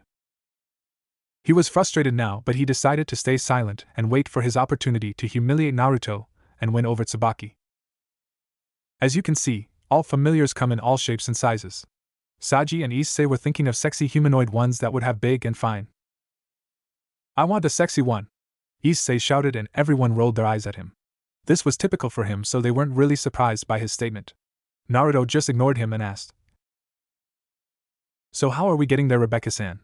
She looked at Naruto and pulled his cheek hard, causing him to whine. We've talked about this in class. She had a flat look on her face. Fine, Rebecca-chan, happy? She nodded her head and held out a special summoning slip. With this summoning slip we can all go to the forest and find a familiar for everyone. This way we bypass the issue of who goes first and who has to wait a month. Sona nodded and they all gathered around her to get ready for the teleportation. However, Rebecca decided to grab one of Naruto's arms and pull him into her before teleporting. The rest of the group looked angry with her, but one person scared the hell out of him right now, and it wasn't Shuko with her weird glowing eye. It was Sona, who was literally venomous with her glare at Rebecca and the fact she had some kind of black aura around her. But the spell kicked in immediately, and soon everyone found themselves in some forest that had a very eerie feeling to it. Naruto was interested in the familiar master and what he was talking about. He heard Issei arguing with the man about having a sexy familiar and how he wanted to be his servant. But the man explained beings like that are rare even for him to see, and even if he meets them, it doesn't mean they want to talk to him in any shape way. Come to us. Naruto looked around and saw the group was still talking to the familiar master, and none of the voices sounded like the one he just heard. Come to us, one of Twilight. Now he knew for a fact he wasn't hearing shit. He looked around and finally he felt something pulling him in the direction of a large black tree in the distance. Without saying anything, Naruto summoned his wings and took off without a second thought. The group just saw Naruto take off and they were wondering where he was going. Sona was about to follow him, but the familiar master stopped them and said, "Don't worry, I know where he is heading, and trust me, going there when you're not invited is a death sentence." "Where is he going then?" He looked at Sona and replied with a straight face. "The fairy tree." Issei broke out laughing the minute he said this, earning an irritated glare from him. "You're telling us to stay away from fairies? Man, you're such a wimp." The master glared at him and explained. "Don't think that for a second. You know what their race is capable of just from some human books. Fairies are incredibly powerful beings. Some are stronger than the dragons that are floating around the world. They only seek out beings with the purest hearts and summon them to the tree in hopes of them finding one that is completely selfless." Sona, her peerage, and Rebecca realized what he was getting at. The truth is that Naruto was the most selfless person in the world because he cared for people more than himself. He took on their pain when he can, and he would carry it with him no matter what. In his eyes, his own well-being paled in comparison to the need of others. He was truly someone that would put others before himself when it came to who to protect first. He also would throw his body in the way to protect them too. So it's no surprise now that they thought about it, the fairies would be interested in him, and if he is lucky, he might just get one as his familiar. The first devil in the history of the underworld to ally with a fairy, he would become famous beyond anything he could think of. Naruto finally arrived at a giant tree that was glowing with jewels coming out of the trunks in all different colors. Underneath the tree was a lake of some kind with two rocks sitting in the middle of them. Once he landed there in front of the lake, he saw that there were two girls standing there on the rocks. Well, one was standing and the other was sitting on the rock with a black umbrella at her side. Why the umbrella, he didn't know, considering he was sure it hasn't rained here in a while. "So you've finally come, young one," spoke the one with the umbrella. She was wearing some kind of black outfit that was being held together by some strings across her stomach and chest. She had black gloves on with white fur at the ends of them, and she was wearing a long black shirt as well, showing off her legs. But her legs were also covered in black socks, and she was sitting there with her brown eyes looking at him with curiosity and happiness, and her black hair going down her back. She looked like a teenager, but she was not big in the area, and Naruto didn't look there for long, otherwise she might bash him with the umbrella for it. The other girl was the opposite of her. She had long blonde hair with bright green eyes without a pupil in them, and she was wearing a large frilly pink dress with some blue ties going down the front of it. She looked more like a child walking around barefoot, and she had a pair of white, blue, and green wings on her back, while the black hair girl had more black and purple wings. The black hair girl finally giggled at him and said, "Is our beauty so great that you are rendered speechless?" "No, I mean yes, I mean sorry for staring." He bowed his head to them, and they both were laughing at his expression. Finally, the blonde one jumped off the rock and started walking on the water. When in front of him, she says, "It's fine, Kuroyuki, Excel World is only messing with you. Please, Mavis, Fairy Tale, like you're one to talk. You would mess with him more than I would." As much as I enjoy the mild bantering between the two of you, I would like to know why you both summoned me. Both girls looked at each other and nodded to each other, and Mavis asked, "Tell me, Naruto, with your power, what do you hope to accomplish with it?" Naruto raised an eyebrow at her because this was the second person to ask him this, and he answered like he always did. "To protect my friends and to make Sona proud of me no matter what." Both girls looked at him with interest and concentration until finally they smiled at him. "You are the one, please allow us to be your familiars." Both Mavis and Kuroyuki bowed to him, and he felt his jaw drop there.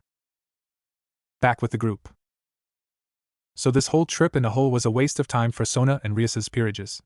Issei found the perfect partner in the form of green slime that dissolved clothes, but the girls quickly wiped it out after it undressed them. Rias and Rebecca summoned more clothes for the girls to cover themselves from the embarrassment they felt. They decided that no one was really getting a familiar until they saw Naruto returning with two girls at his side. One of them looked like a blonde-haired child and the other looked like a petite black-haired teenager. Sona looked at him, and he answered. Everyone, this is Mavis and Kuroyuki. These two are fairies and they want to become my familiar. Issei immediately perked up at the two girls, more the black-haired girl than the blonde though.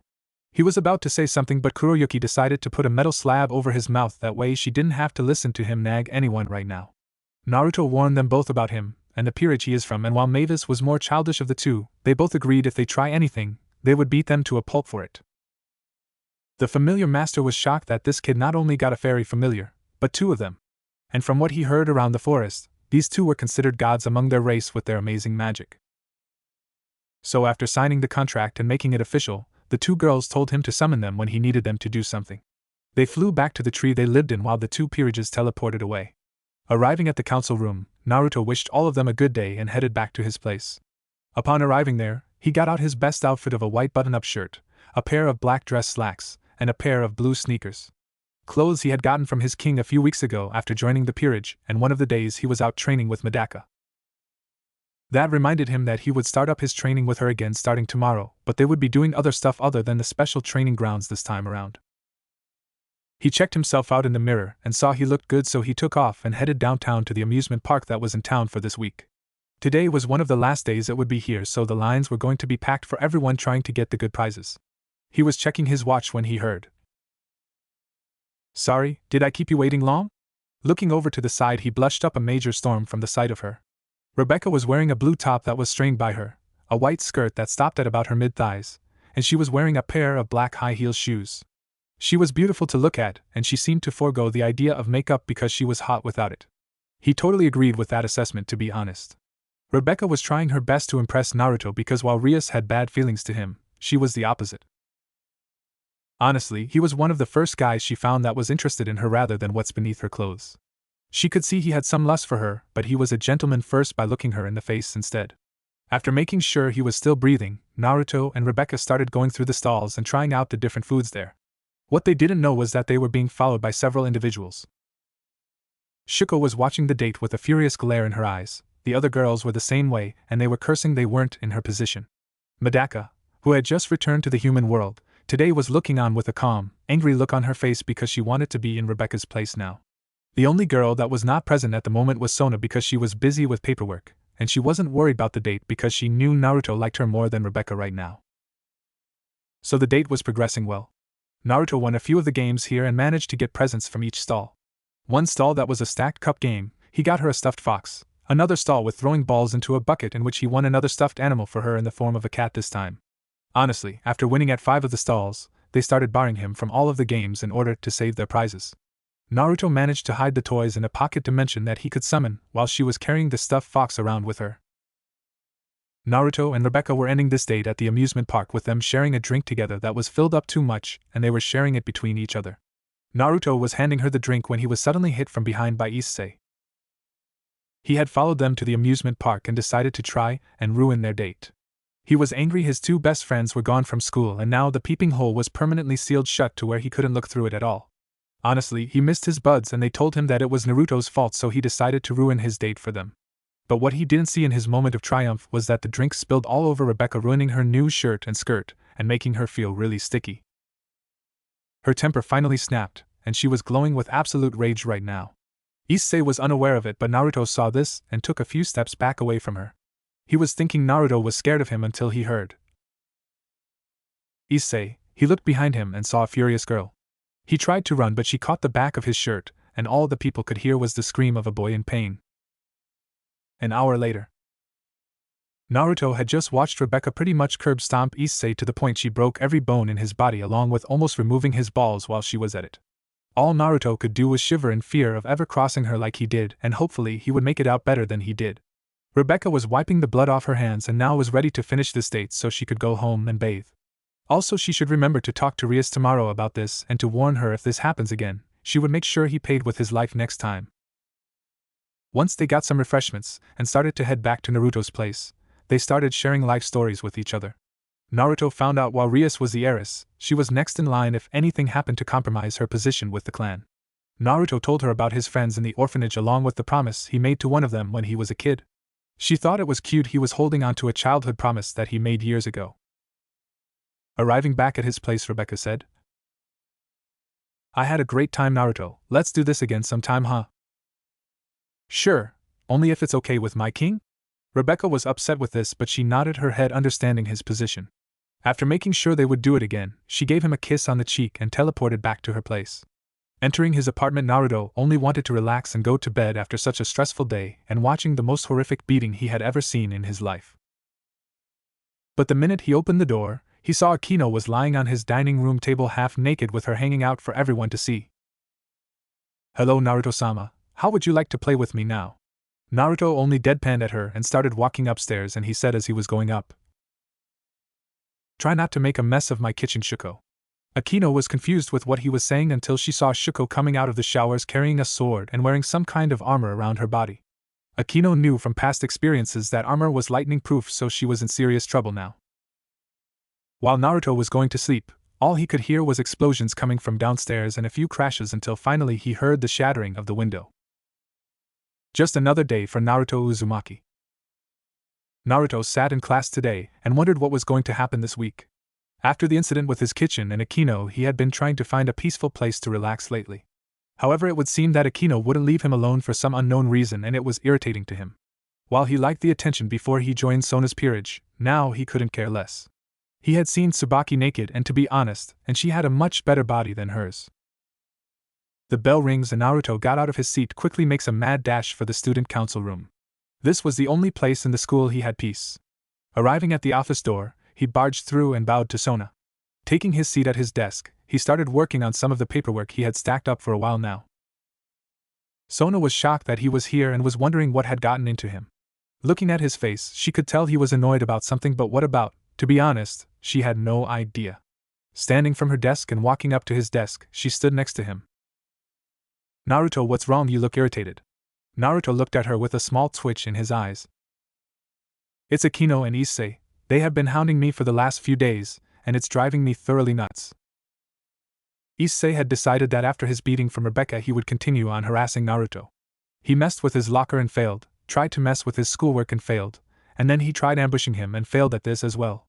To be completely honest, everything he tried to do to Naruto backfired on him for some reason, but that still didn't stop him from being extremely irritating. Between his constant harassment and Akino's attempts to seduce him, he was literally having to race back to the student council office to find some reprieve. His own home wasn't safe, considering that Akino broke in a few times in the past few days to get to him. Just like the first time, one of the girls were there to throw her out after beating her up a little bit.